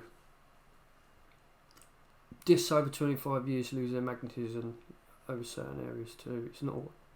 Yeah. Yeah, that's true. That's possibly one of the issues that I've had, and not known it, thinking that I'm chasing issues. But I suppose, you know, a good test again is to chuck that disc in two good Amigas and making sure there's no read errors coming from that. If there is, chuck it in the other Amiga. Still read error in, get rid of that disc. Or try another disc first, and if all goes well between them two Amigas. Yeah. Anyway. I don't know how far I want to go with this stream, whether I should just... It's nearly 2 hours already, I mean... but this is like just basically this is what you're going to see. So okay, let's try and read some data. What I'm going to do is just try... I built up WinUAE, and what I'll do is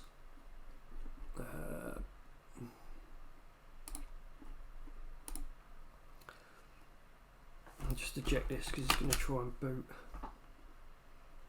Let's load up 1200 with Greaseweazle. So this has got Greaseweazle loading, so it's not looking at an ADF on the floppy drive side.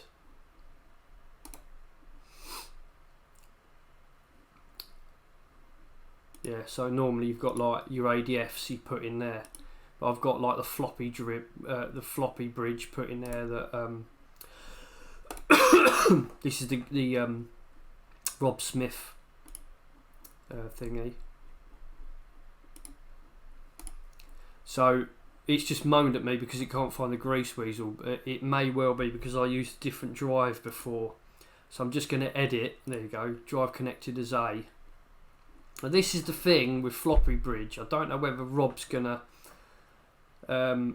release another version, but it will only read certain drives connected as A and B, so PC drives via Greaseweazle, which is actually what it was originally used for, but it'll read Amiga discs. But here I'm using an Amiga drive, and that is where it stops.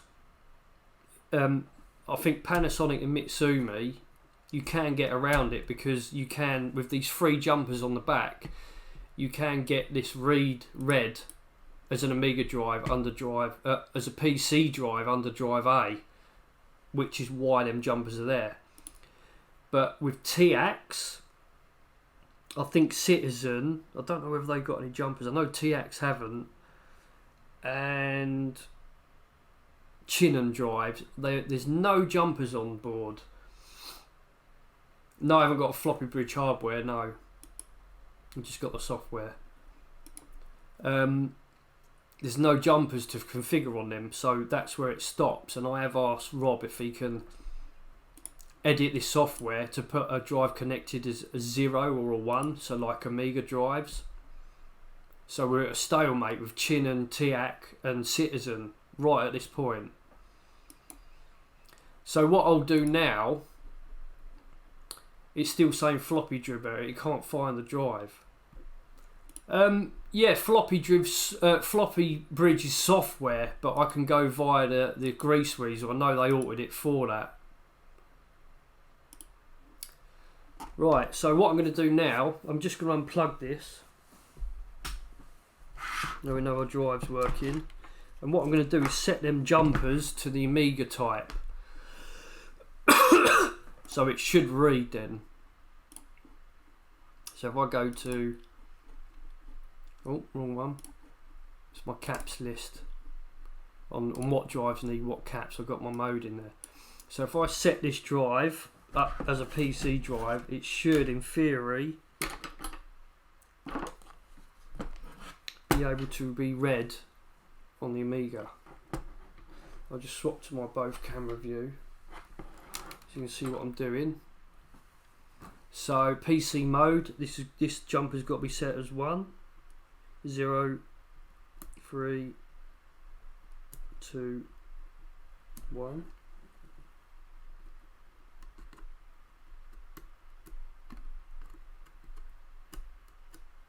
That's it. This jumper's got to be set to MS.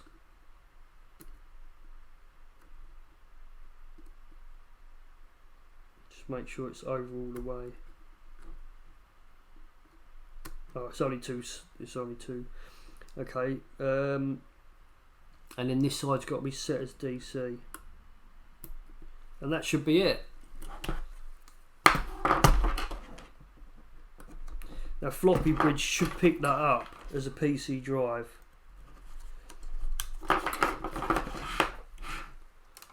Okay. Yeah, it's a software plugin for UAE as well. I never knew there was hardware until someone said something. I don't know the ins and outs of that, so what we'll do is we'll connect this back up, switch the power back on. Okay, so let's try going into configure. Normally once you've done this and go back into WinUAE, it still moans, so nope, still 0. So let's try B. Drive B.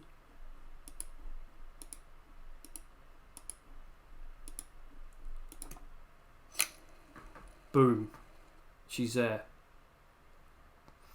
So we know that's running now. We've just heard that drive click in. We can start WinUAE. So go back to desktop view. You missed that. I think I wasn't on desktop view. I should have showed you. But basically all I did was this. I'll show you quick. So if I go to configure, that was set as A, and whatever we've done to configure that drive for PC now, it still moans saying it can't find the drive, so you've got to switch it to B. For some reason it goes like that. I don't know why. Again, I think it's something to do with the way the cable swapped over, like the pins aren't swapped over on this Amiga lead. Again, I haven't looked into it too much, but as soon as I hit OK then, and it was set as B, that was that click you heard. So that drive's now seeking and it's ready, it's sending data. Just wait for this to boot. I've got a partition set up. Let's just move this over as you can see. I've got a partition set up here. So if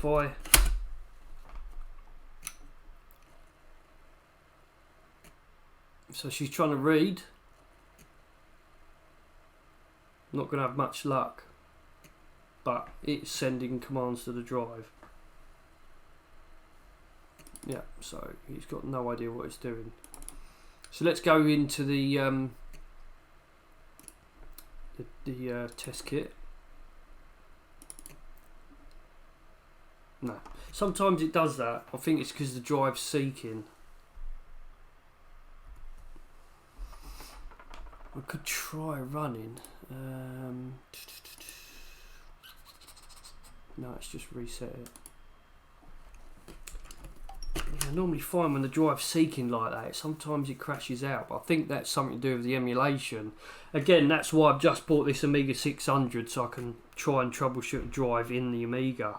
I mean, I could boot that up now, put this drive in the Amiga and run the tools on it, but I haven't got a hard drive put in there yet. Let's just get these tools running if I can. It does that for some reason. On some drive it just crashes on boot when you've got a drive in there and it's trying to seek, a disk in there and it's trying to seek.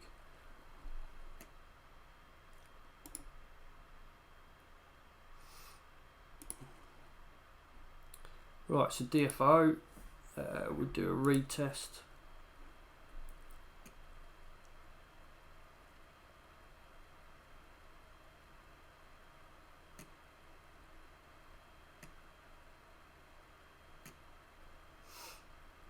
Yeah, it's having troubles. Okay, right, so it's kind of reading. So all we're doing now is we're focusing on getting these heads aligned. So how am I going to do this?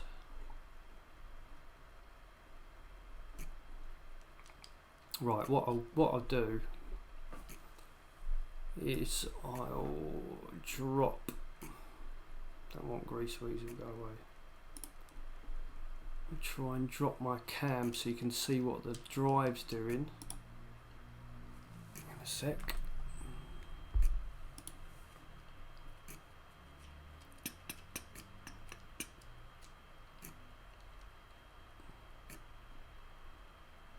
So we want video capture, we want work cam. That's it.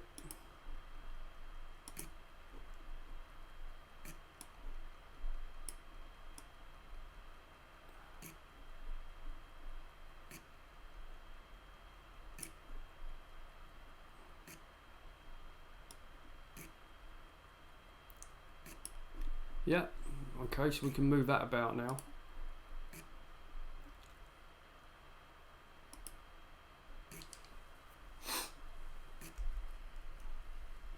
Okay. And I'll move this over so you can see nearly all the sectors.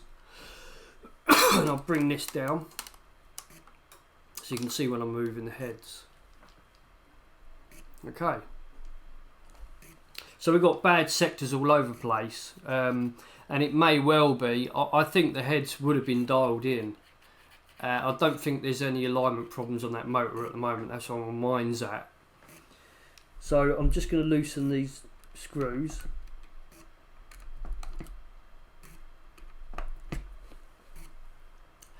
And what I'll do is I'll just nick the screws up and get the lower one reading if I can, so I can adjust it with my fingers.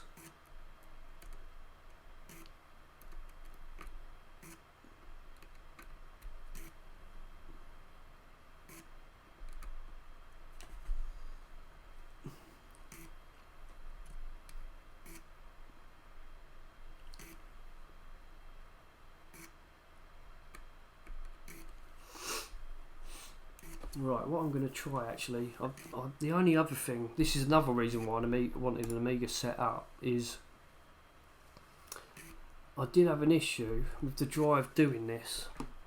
Some of the drives would just go up and down doing that. You can see that on the drive camera. But I had to put this in a funny mode.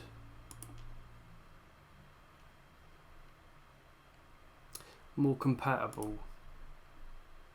And turn off the auto and put it on double density.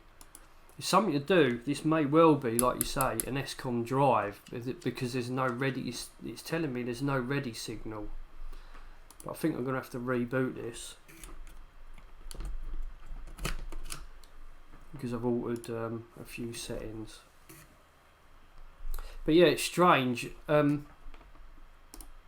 I don't know whether drive does that and it reseeks going back to 0, because when it goes back up to a certain sector, it's telling the computer I'm in the right place, I'm trying to read this sector, I'm going to go back up and see if it's there.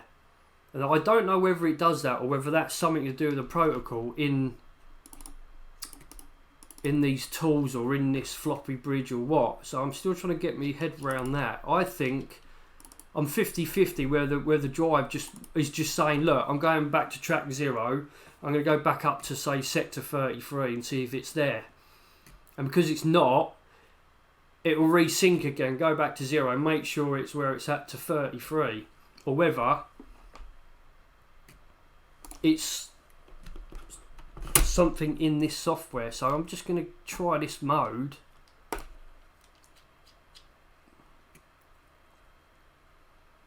Because I want to see if it starts doing that on the higher sectors. After it sort of gets to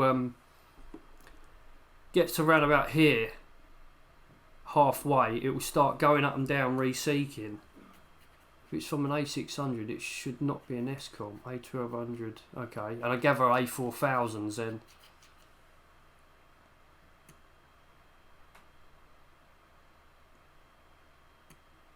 See, it's not reseeking there. Can you see that? On the beginning, it started off at 0. and all it's doing is working its way up now. It isn't going back, and I found with that mode, if I don't put it in compatible and put it on DD, so it doesn't auto select disks, it won't do that.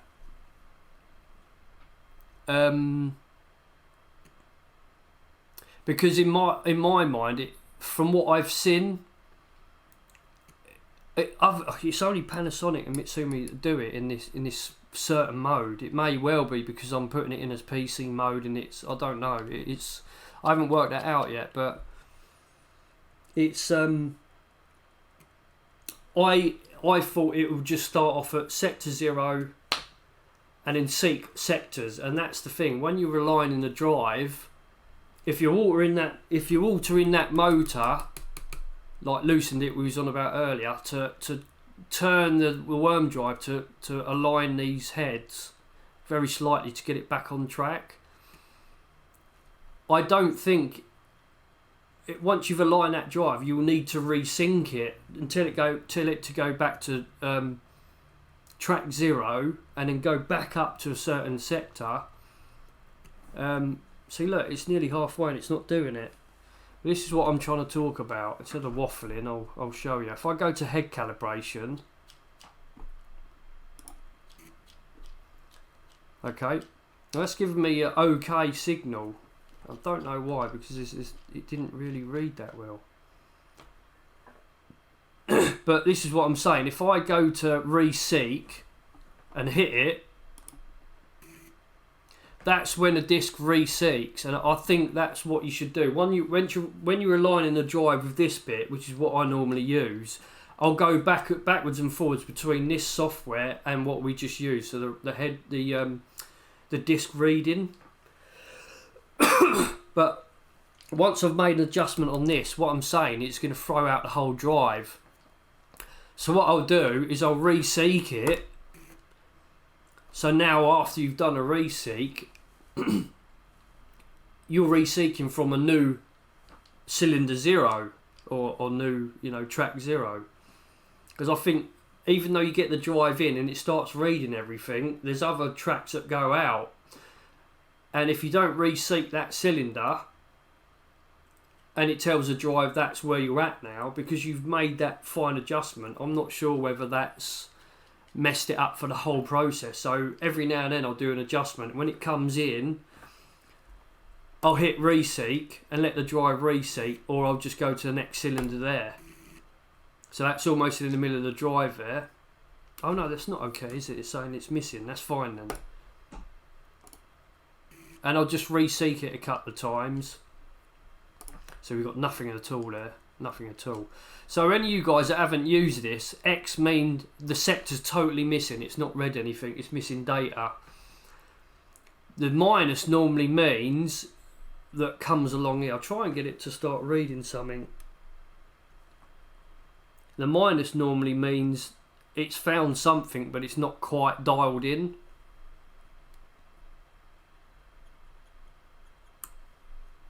And the plus means the same thing, but it's obviously the opposite. But you need everything to start reading. There should be little dots all over the place. These should have complete dots. It's hard to explain, but there should be dots, and there's no X's, minuses or pluses. So what I'm going to do is loosen these right up and move the heads quite liberally.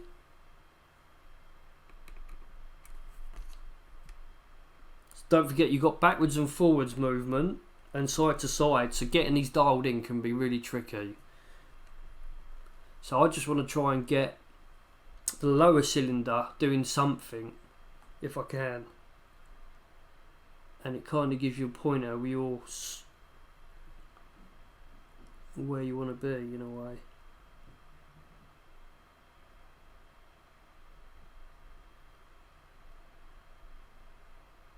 Nothing. Put a little bit of pressure on.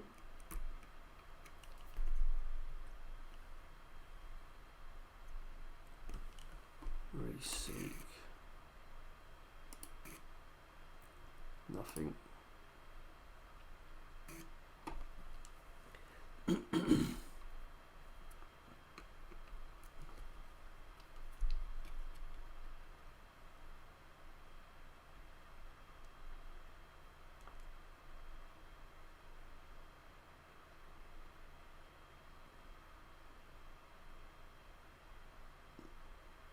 All I'm doing is pulling it up towards me gradually, the head, just seeing if it finds anything. Then I'll push it away again and try to keep it in the middle. Absolutely nothing.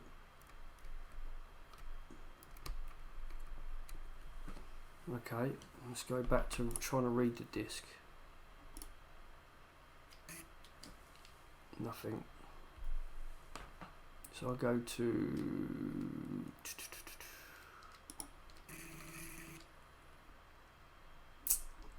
okay. Read the disc. It may well be the the motor is running too quick, but it doesn't seem.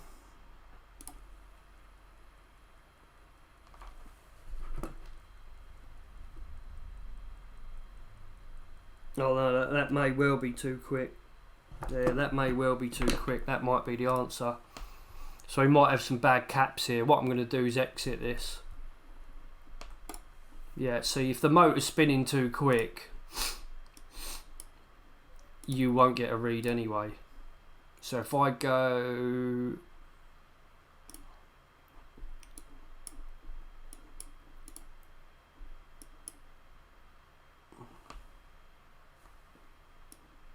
What's it doing? Ah, right, hang on. It might be big. Yeah, we need to put this drive back into Amiga mode. Let's just switch this off. So back to 0. And this one back to MO. And this one back to RY.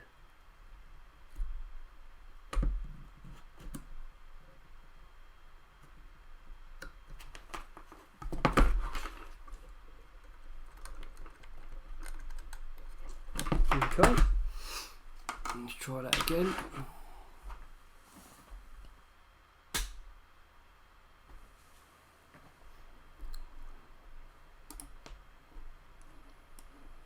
Oh.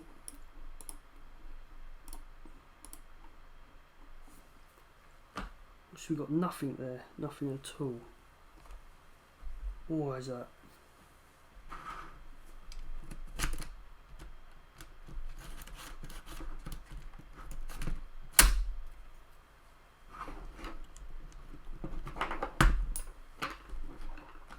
Okay. Let's restart Greaseweazle, see what's going on with that. It should be doing something.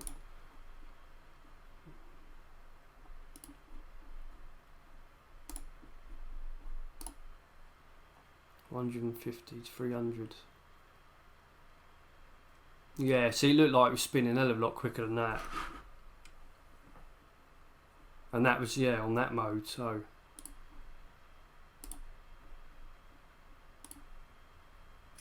Ah, here you go. So I think there was just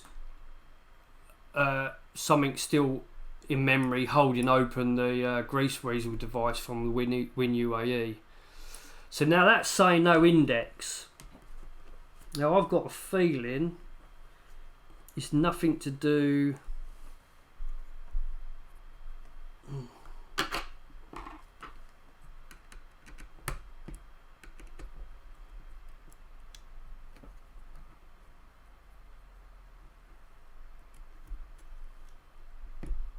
It's nothing to do with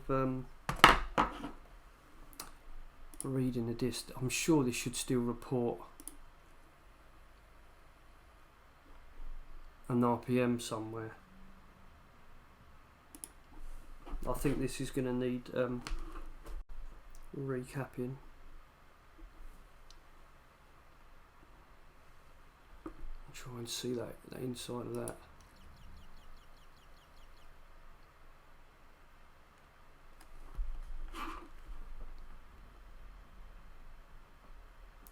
See how fast that's spinning. It looks fast to me.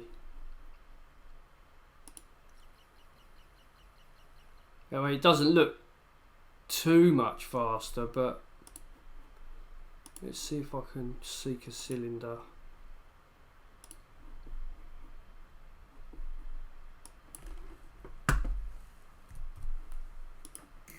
Yeah, that's working. Seek cylinder's fine. The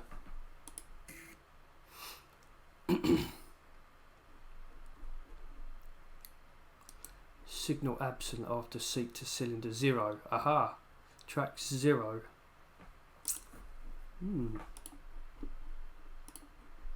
I'll tell you what I could do.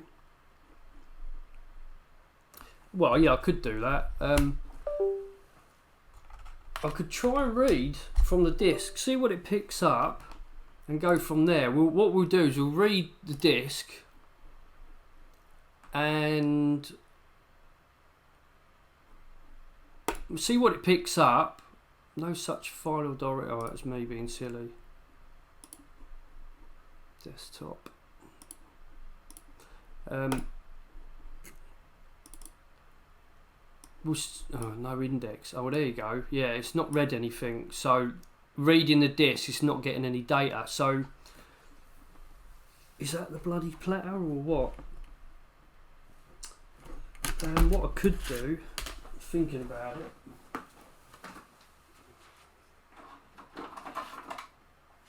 I've got another good Panasonic drive here, which is always a good thing. We can swap it out quick. Let's just switch this off. And just see if the good drive reads.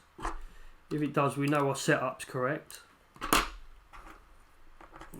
Is that set as PC?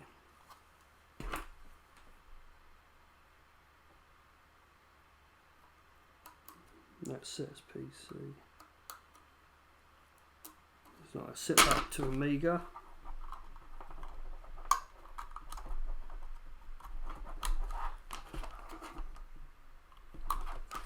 Now this drive dialed in, I fixed this one. This is a good known drive. So what we'll do is we'll go, let's see what this does on RPM of Spindle.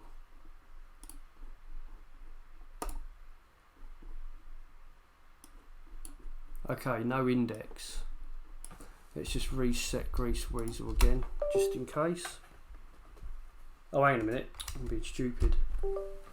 Let's switch the PSU back on.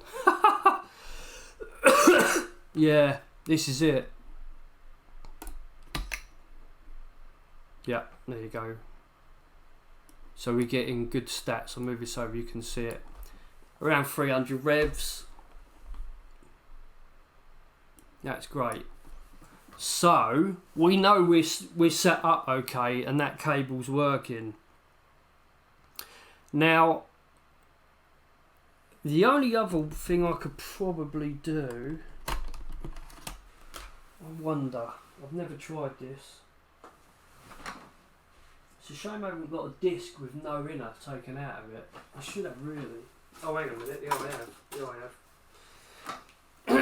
So I'm going to put a disc in it now with no inner inside. Boo. And what I'm going to try here is to see if that still gives me RPM stats without any platter inside. So this is going to be our answer. Yes. So it doesn't need the heads to be reading any data to give us RPM spindle. So the no index obviously means my motor's spinning at a wrong speed. There's our answer. And I never knew that, so that's a good little try, right?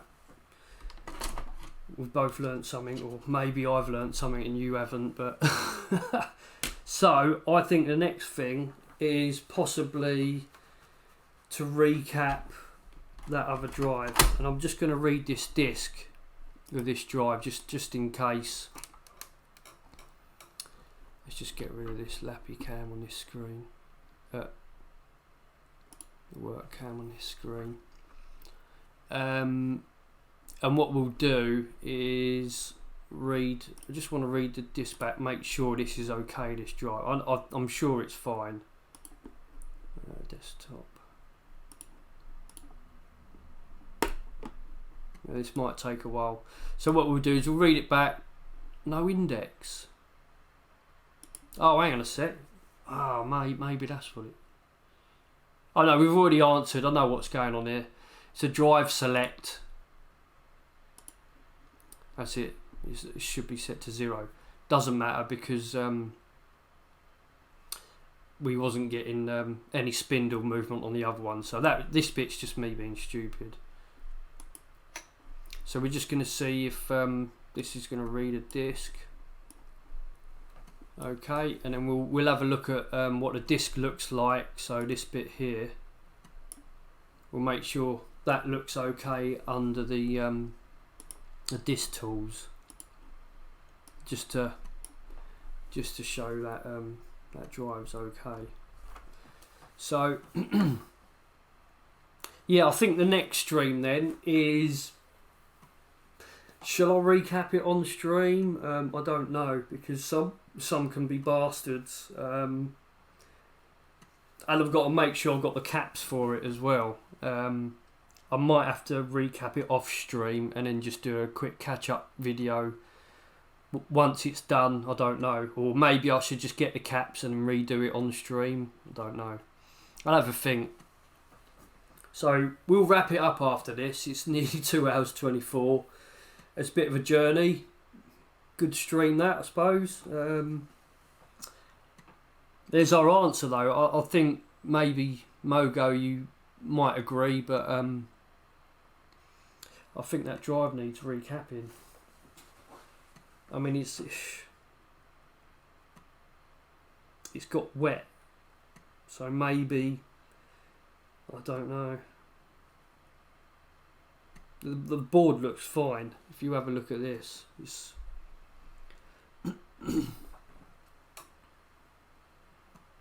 I mean, I've seen a hell of a lot worse than that.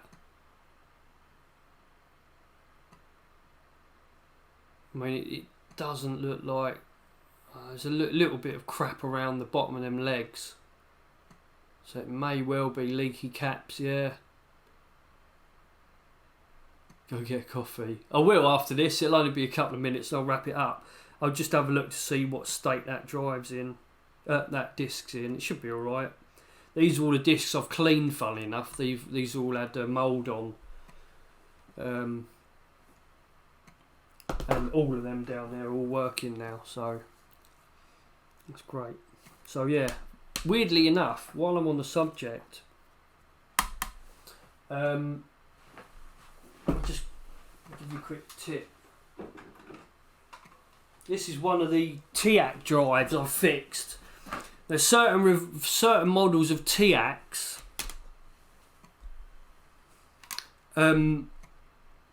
What revision is this? Oh, it doesn't.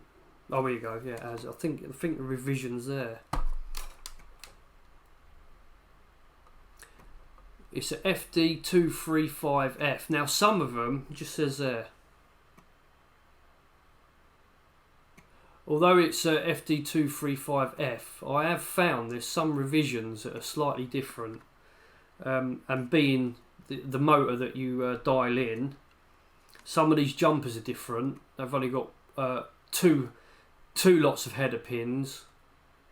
So you've normally got like a D0 and a D1, but some of these have got a lot more jumpers. And it's out of them two revisions, I've found that there's one revision. Let me try and get into this because this is quite... I might as well show you what I'm on about. And I was keeping this disc. You know, I went to the back there to get a disc off that, a drive off that pile. This is the drive I took off of that pile. But this disc was sitting in there, and I kept it in there. And now you're thinking, why would you do that? Funnily enough, I think Gadget mentioned this, but I noticed when I was fixing this drive, it would always give me a weird head problem. And again, you can't quite see it, but I remember saying earlier, when you want to line the heads, you can look through the drive. I don't think you can see it on this one. Oh yeah, you can. Yeah. So when you put an empty disc in without a platter, you can see the head directly on top of each other there. And then what you do is just get the head aligned and screw it up. So you're basically where you need to be before you start aligning the heads. It just gives you a good reference point. And I haven't done that for this reason. But what Gadget, I'm sure he said about it, what Gadget found is some of these drives have only got one like head. When you take the disc out, the head is only lifted up one side by this plastic prong out and a bit of metal on one side. And the thing is, I found if you leave your drive years and years like this, with that head pushed up with no disc in it, you can just see it there. There's like a little plastic arm on the metal, on top of this metal, that lifts the head up when you take the disc out. I will get to my point in a minute. You put it in, you just see that head's tilting. So you put your disc in, the head drops. Now,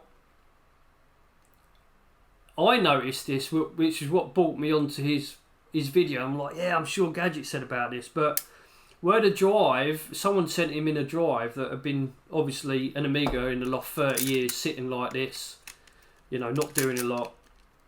The guy sent the drive in, and basically what was happening was the head, that's it. The head was, because it's only lifted up on one side on that plastic, the head was tilting. It was making the head tilt when it was reading, because it'd been like that so many years. This metal had almost warped to a point that head would tilt.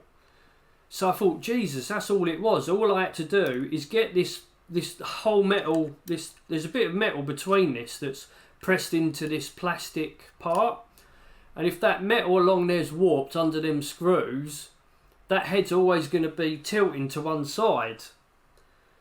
So I thought, well, now this is fixed and I've altered that tilt, I'm going to keep this disc in this drive forevermore. Because if I leave it out and that head tilts, I'm just going to be back to square one again. If someone ever buys this drive or ever use it, it suffers from a head tilt.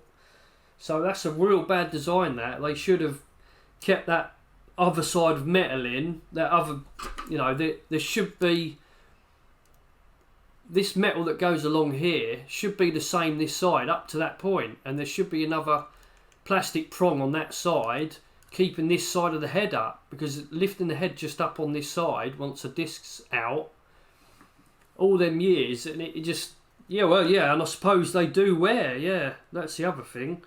But it's completely straight at the moment. It's bang on. That reads fine. But I know if I take that disc out and I leave it a few years, I bet you any money I'll stick a disc back in there and it will be out of alignment and read wrong. Anyway, let's go back to desktop. Okay, so we'll bring up the that read okay.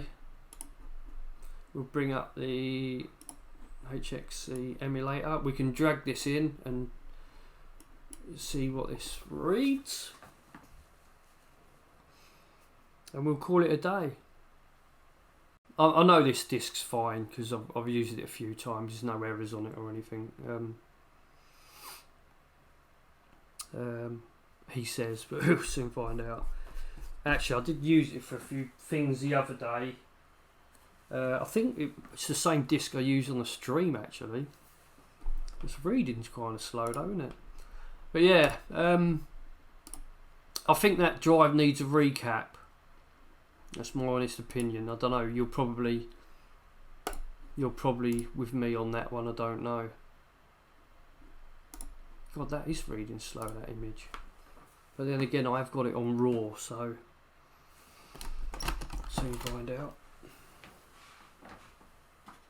I think it's a much bigger file size RAW, isn't it? It's a hell of a file, but that is reading kind of slow.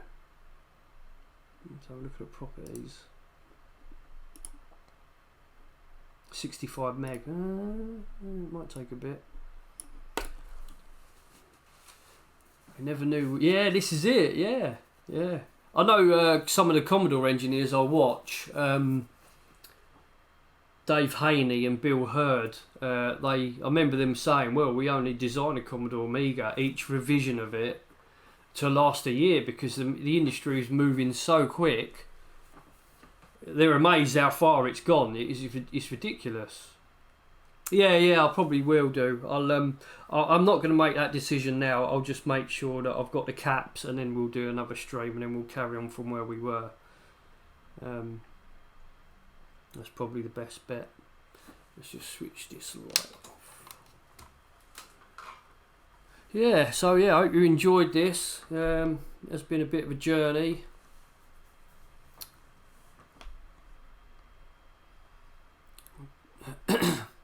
It's taken a while, that. And what I could do while we're waiting is to boot up WinUAE and select Greaseweazle.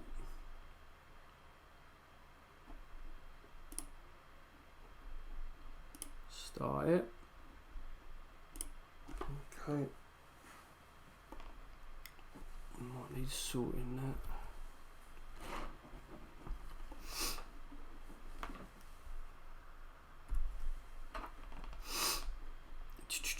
Let's just have a look at the config, because I didn't save the config, so I think it's back to the way it was. Yeah. Okay. Oh no, yeah, we put it back into Amiga mode, didn't we? Yeah. Okay. Yeah, this is already set. Let's just go back.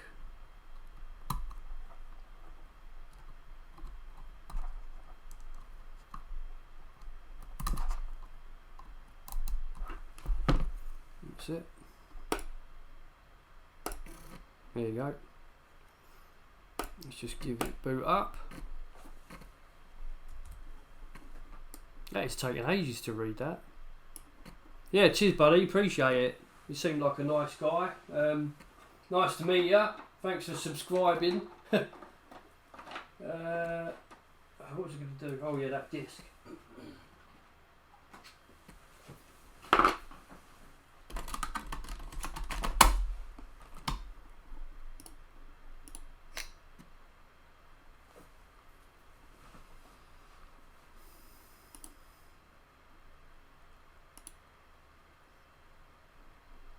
Unreadable.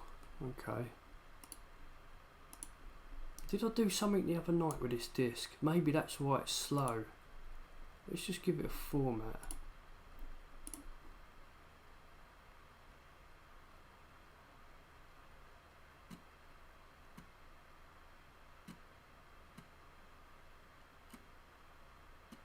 Maybe I have. Yeah, maybe I have destroyed this disc.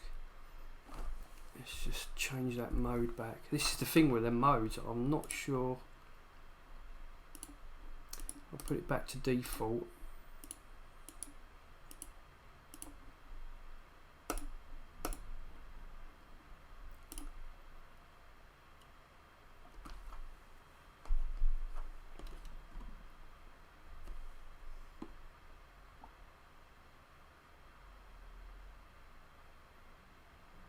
See, that's the thing. When there's a lot of errors on the disc, I normally find that this takes ages to read in. Yeah, see, that's saying unreadable. That's funny, isn't it? Maybe I have knackered this disc. Can't remember. I did do something with this the other night.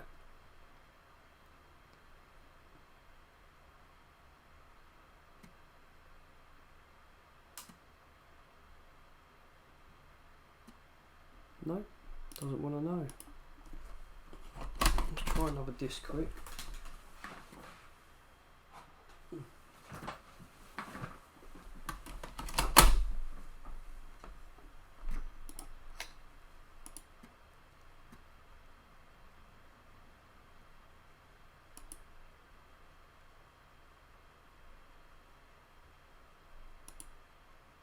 No, doesn't want to know. That's really weird.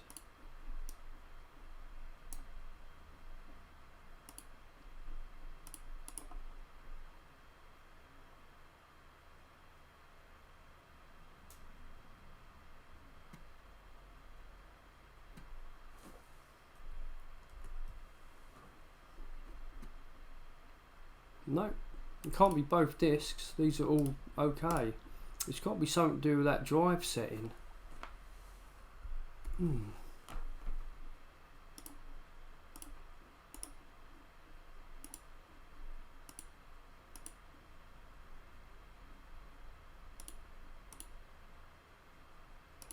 see, it won't read now because that's back in. Yeah. Strange that. What I could try and do. That's why that's not read right. That's why that's taken ages. What I could do is let's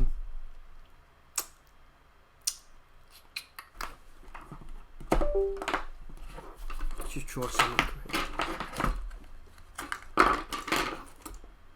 I'm going to try that PC cable, not the Amiga one.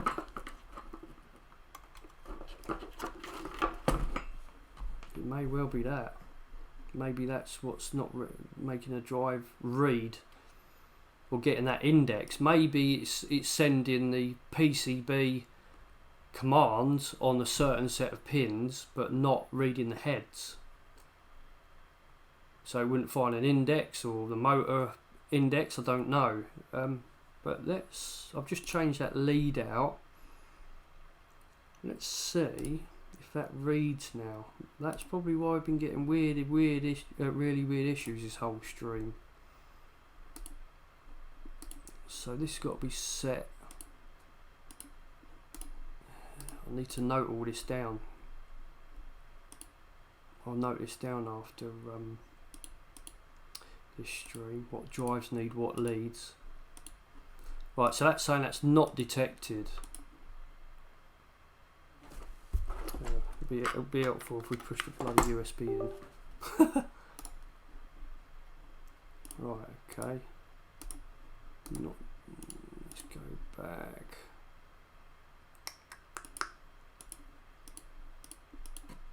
Right, now that's found that on drive A. That's with a PC lead. Okay, now that didn't happen with the Amiga lead. So maybe that drive's okay. But like you say, I'll probably replace the caps. Now that means Panasonic drive need that twist in the cable. So I'll have to note this down. Moment of truth.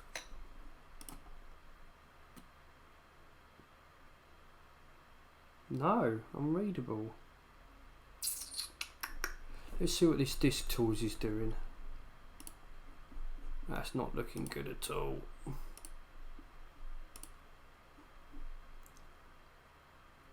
No, that's not right at all. Ooh, Jesus, that is not right. That's out, well out. So, diff 0 unreadable.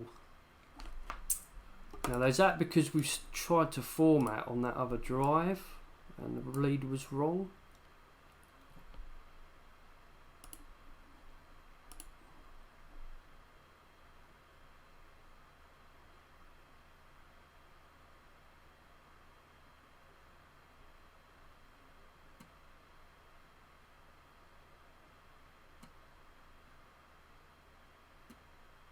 No, couldn't format cylinder 0. That's strange, isn't it?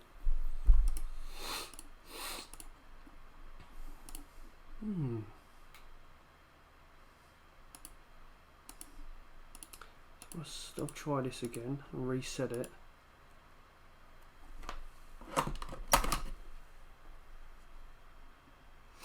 It's really weird.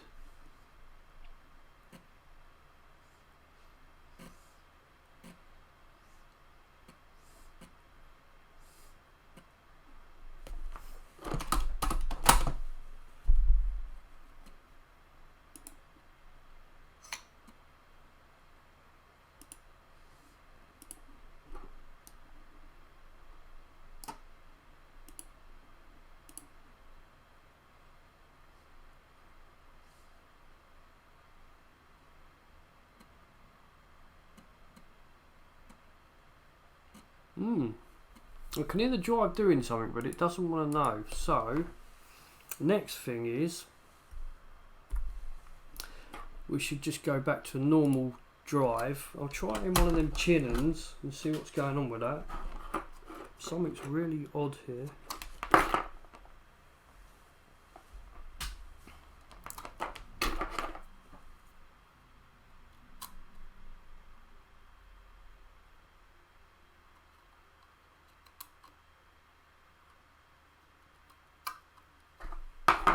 Just try one last thing. Let's put it back to the normal Amiga mode, but I'll use PC lead, which is a standard for Greaseweazle. Weird. There's something I've forgotten between setting this all up and I haven't done this for a while. Something I've forgotten. Right, let's try again.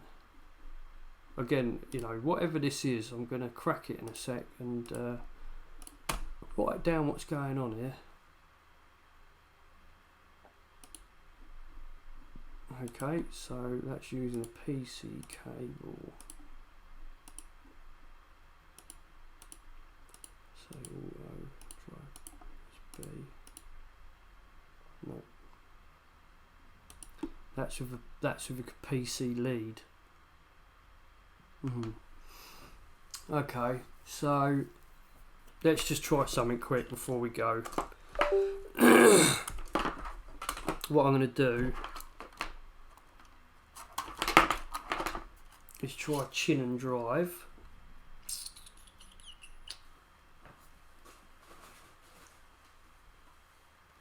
The other one go.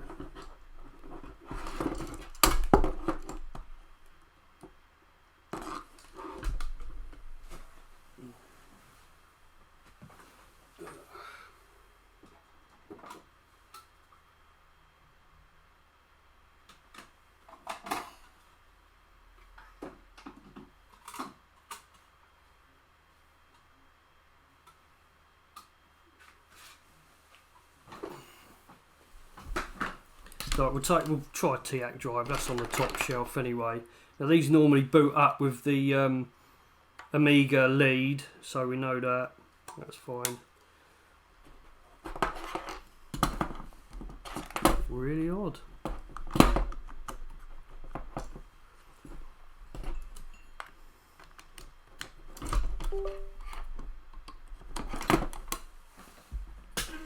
Okay.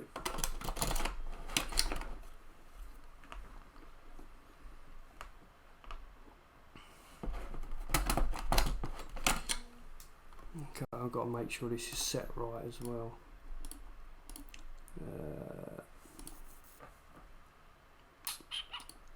I think you can set this. Okay.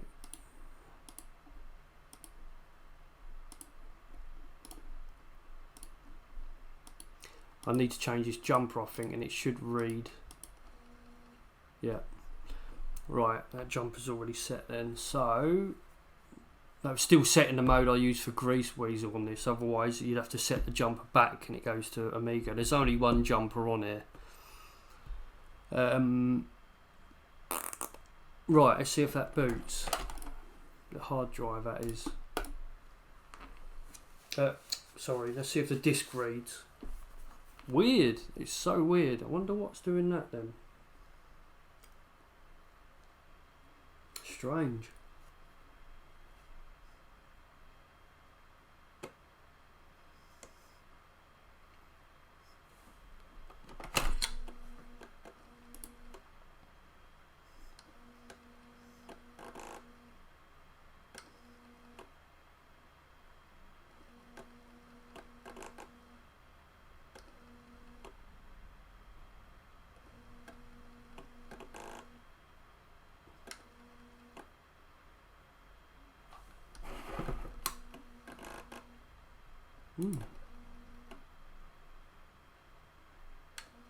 Not reading that, is it?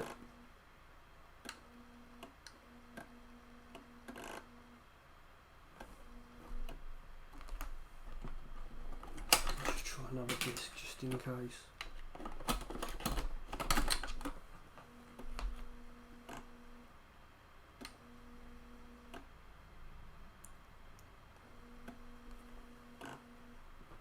No. That is weird, really weird.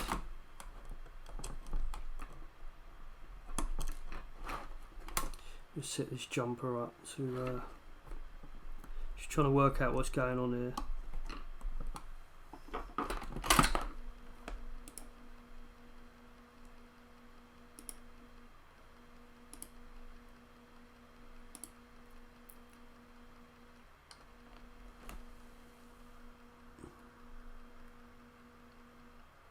No, doesn't want to know. Strange.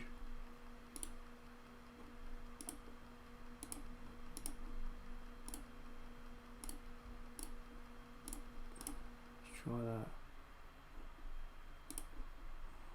Okay, so that's probably set right. I've just changed that jumper over.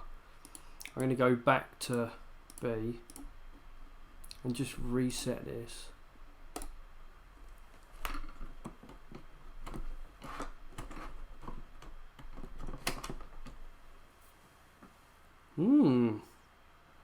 That is a bit weird.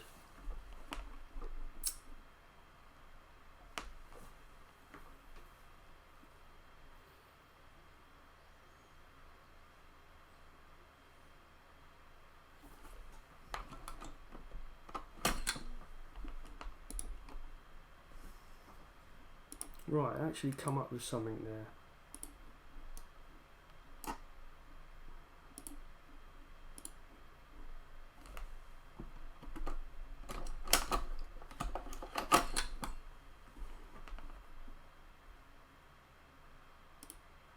No, it's not. There's something really odd going on with this.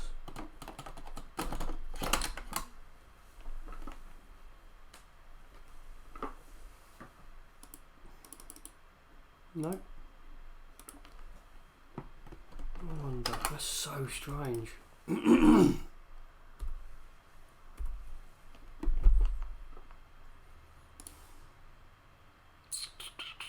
What could it be?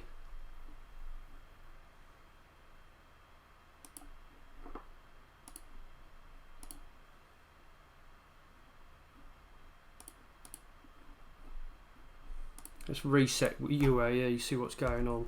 And I'll reset the Greaseweazle.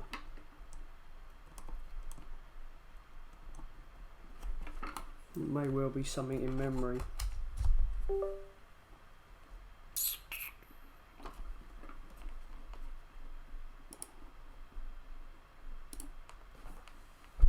So weird. Oh, don't you just love it? Right, so that's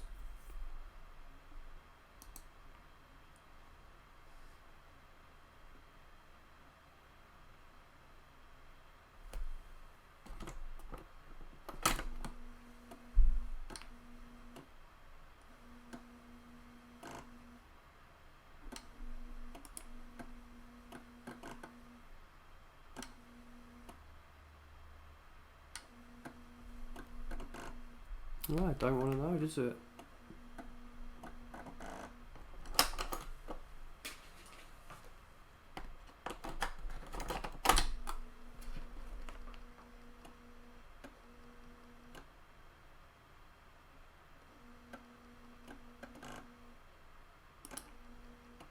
That, do you know what that sounds like to me? There's some sort of ready signal in there that's not working right. Yeah, look, you can see that on the bottom right. You see that? The it thinks there's a disk in the drive, so there's still something wrong with that drive. That's funny. So that, unless I've got that mixed up, I'm gonna have to have a look at that at some point. There's probably the ready signal on that drive not right. Let's try this other TAC.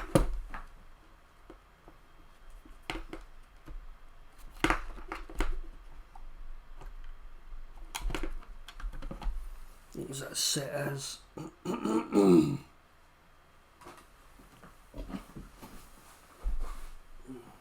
Okay, over to that side.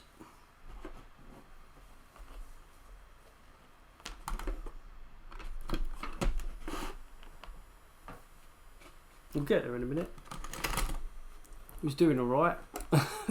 Right, let's just reboot this.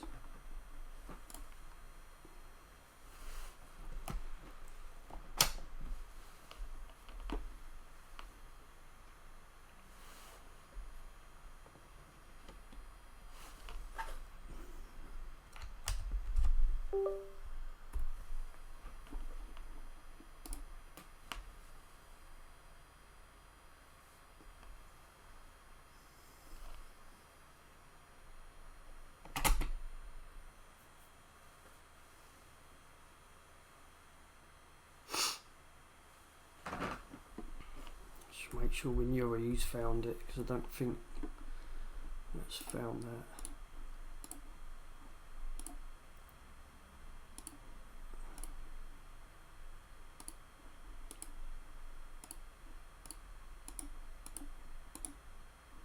No? Whatever's going on that with that drive, that was set wrong, I think.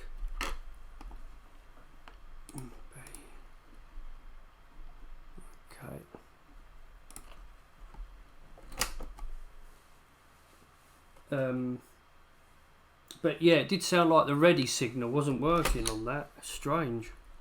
So I think the perhaps the little button that's inside that the disc drops down onto, that's a little bit faulty.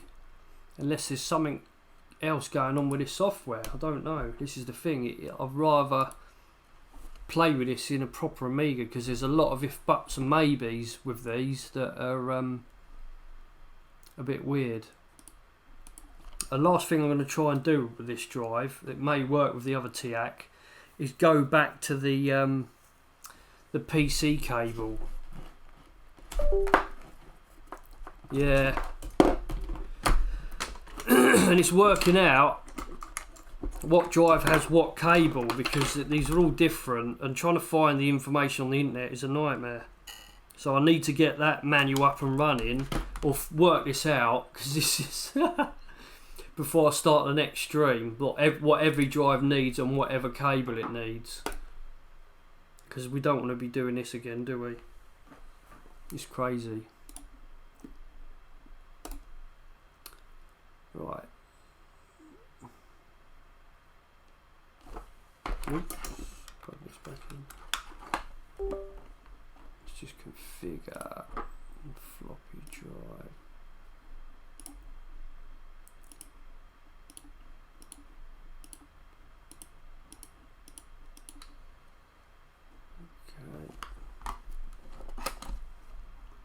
It may well be that it was just on the wrong cable. I must have got me wires crossed. Excuse the pun. I think in one drive needs one cable and the others need the other. But there is some drive that needs a different cable. I just can't remember what it was. That booting. Okay. So this is another TIAC drive, but we've got a PC cable on it.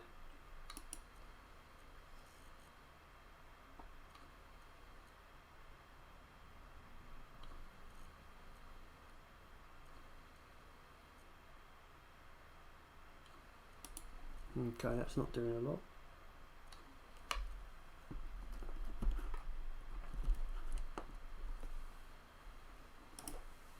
Let's reset this.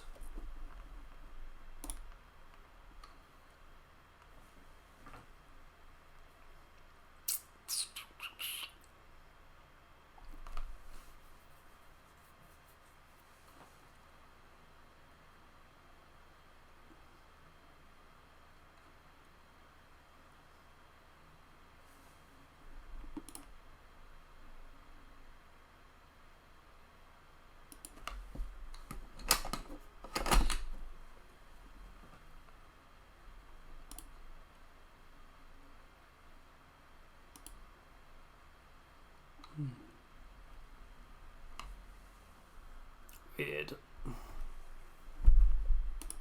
Something's definitely weird. Something's going on with this.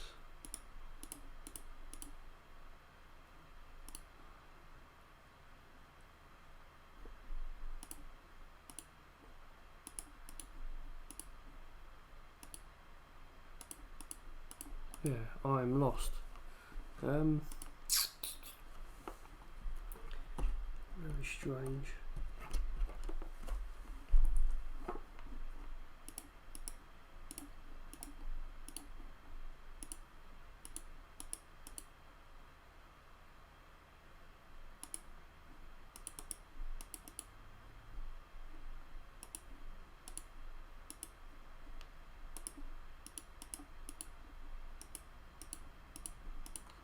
So it finds it on there.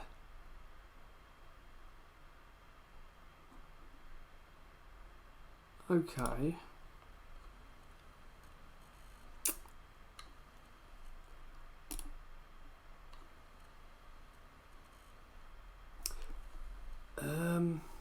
What I could try is drive test.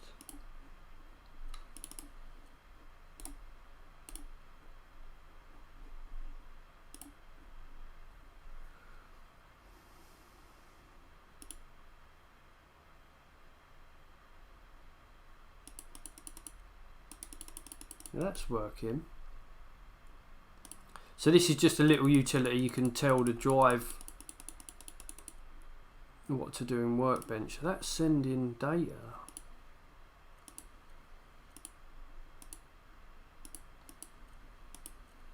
Weird.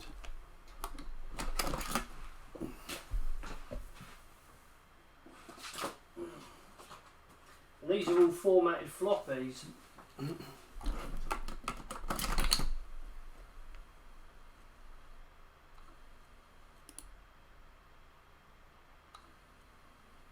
No, it doesn't want to know. It's crazy. That is really, really weird.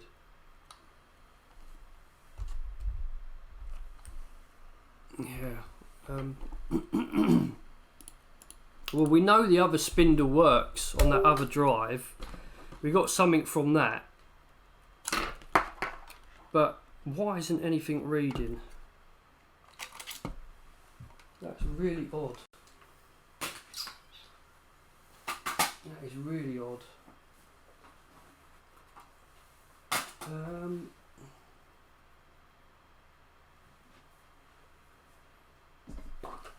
I could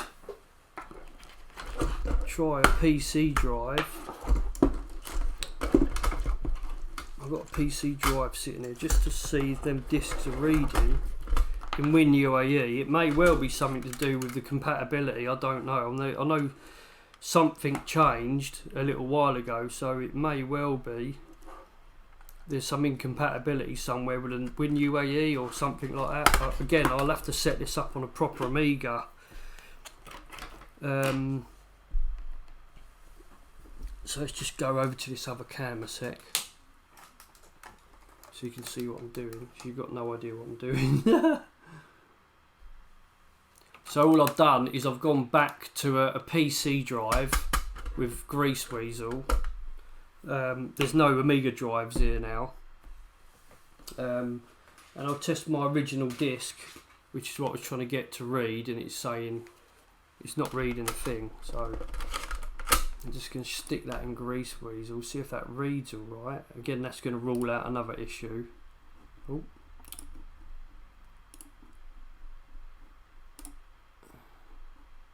Actually, let's run up WinUAE, because WinUAE should show us that disk's okay if it's not already buggered something up. I'm trying to read it off the funny drives. Let's go back to A. Maybe. Oh, yeah. Right, let's start that. If it's detected it, that's it. I did have the USB unplugged. Yeah, that should be it. Right, that's clicking away. Let's let that boot.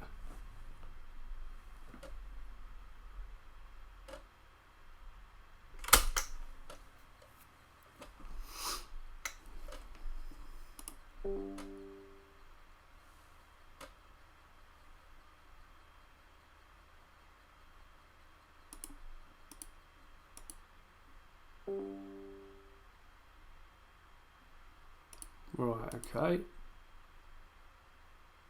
What was that? As for faulty disk detect switches, I have fixed a few with WD-40 where IP alone did not. Switch clean did not work. Oh, right, okay.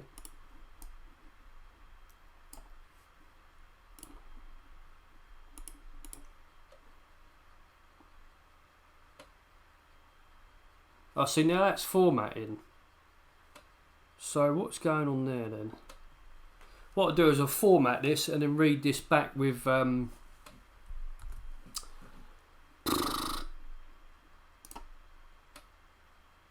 Greaseweazle, and then we'll call it a day. And I'm going to have to find out why this isn't picking my disks up, my drives up. That's strange. So the last ones wouldn't format this at all. I wouldn't even see it. And that was with a Amiga drive going through the Greaseweazle. But this is with a PC drive going for a Greaseweazle. And it may well be, like you say, those drives have got switch problems. And some did have switch problems. When you put a disk in,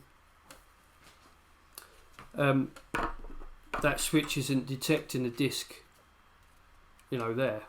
Oh, I think it's that side, isn't it? Or that side.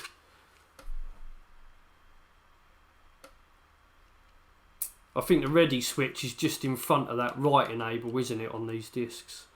But PC drives have got a another hole the other side to tell it it's 144 megs.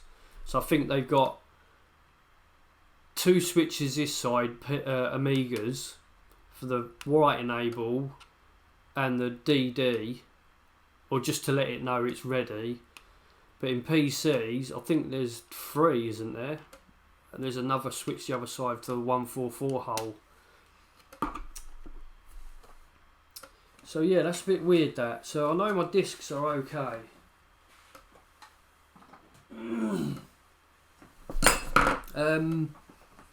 Yeah, so I'll have to update you on the next stream. I'll have to go through all this, see what the hell's going on, because that's thrown me right off.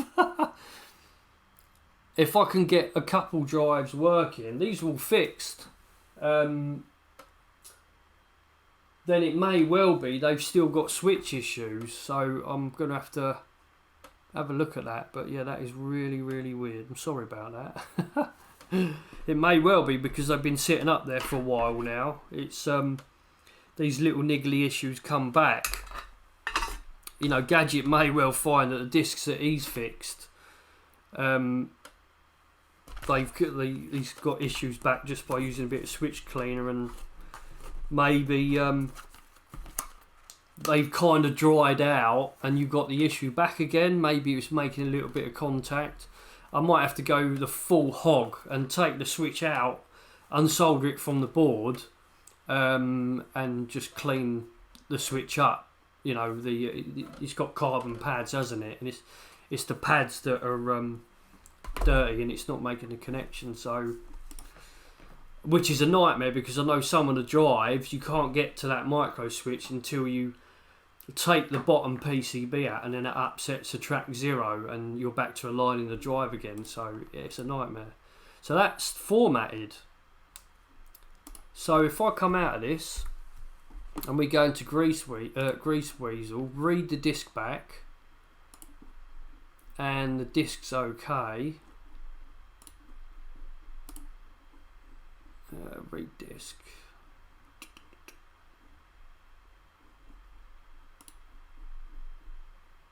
Drive select's okay. Select folder, desktop. It did drop connection then, a little OBS. Don't know what happened there. Right, let's read that. Let's see what happens. Okay. And yeah, and then we'll just use the floppy tools to read the disk back. Oh.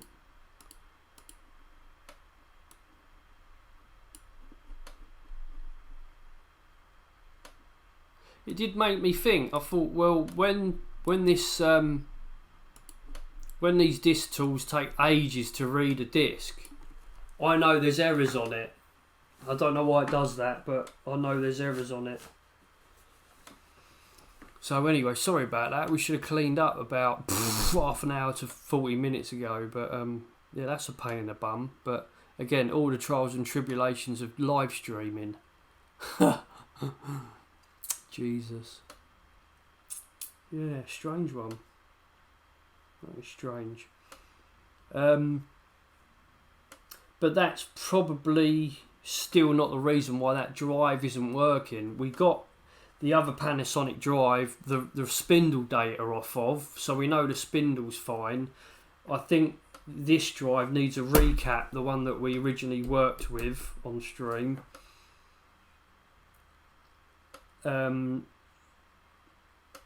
Because it wasn't getting index pulses, so I think that's the next way to go. But yeah, you know, in the meantime, I'm going to have to find out what's up with these drives, which is good because it gives me something to do.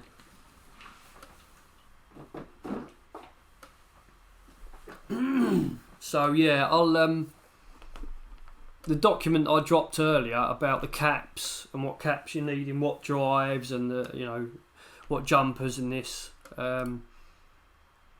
I think what I'll do, which is this one. So these are all the drives. So basically, one 4.7 microfarad cap. Oh, stick it there. At 25 volt. The Panasonics.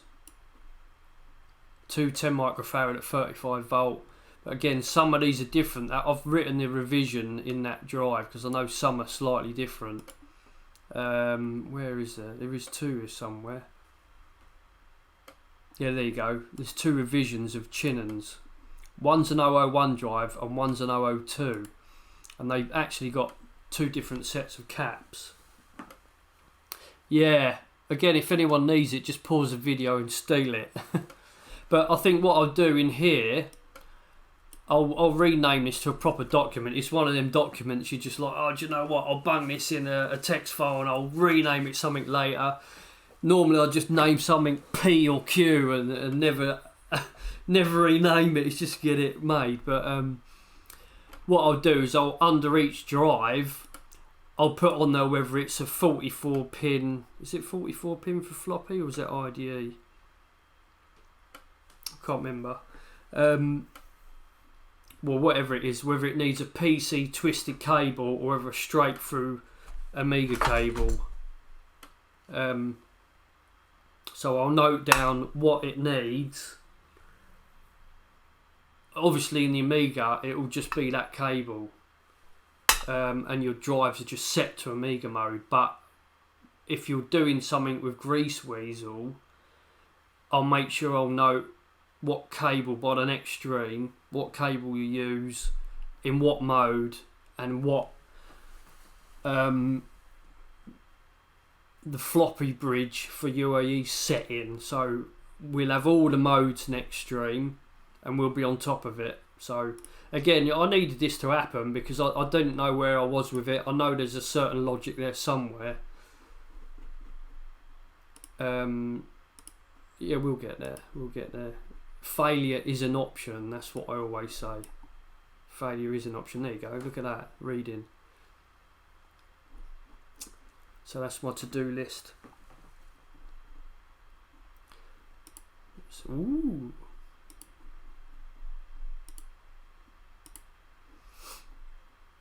Yeah. Perfect. Perfect. Just bung that over here. You can see that.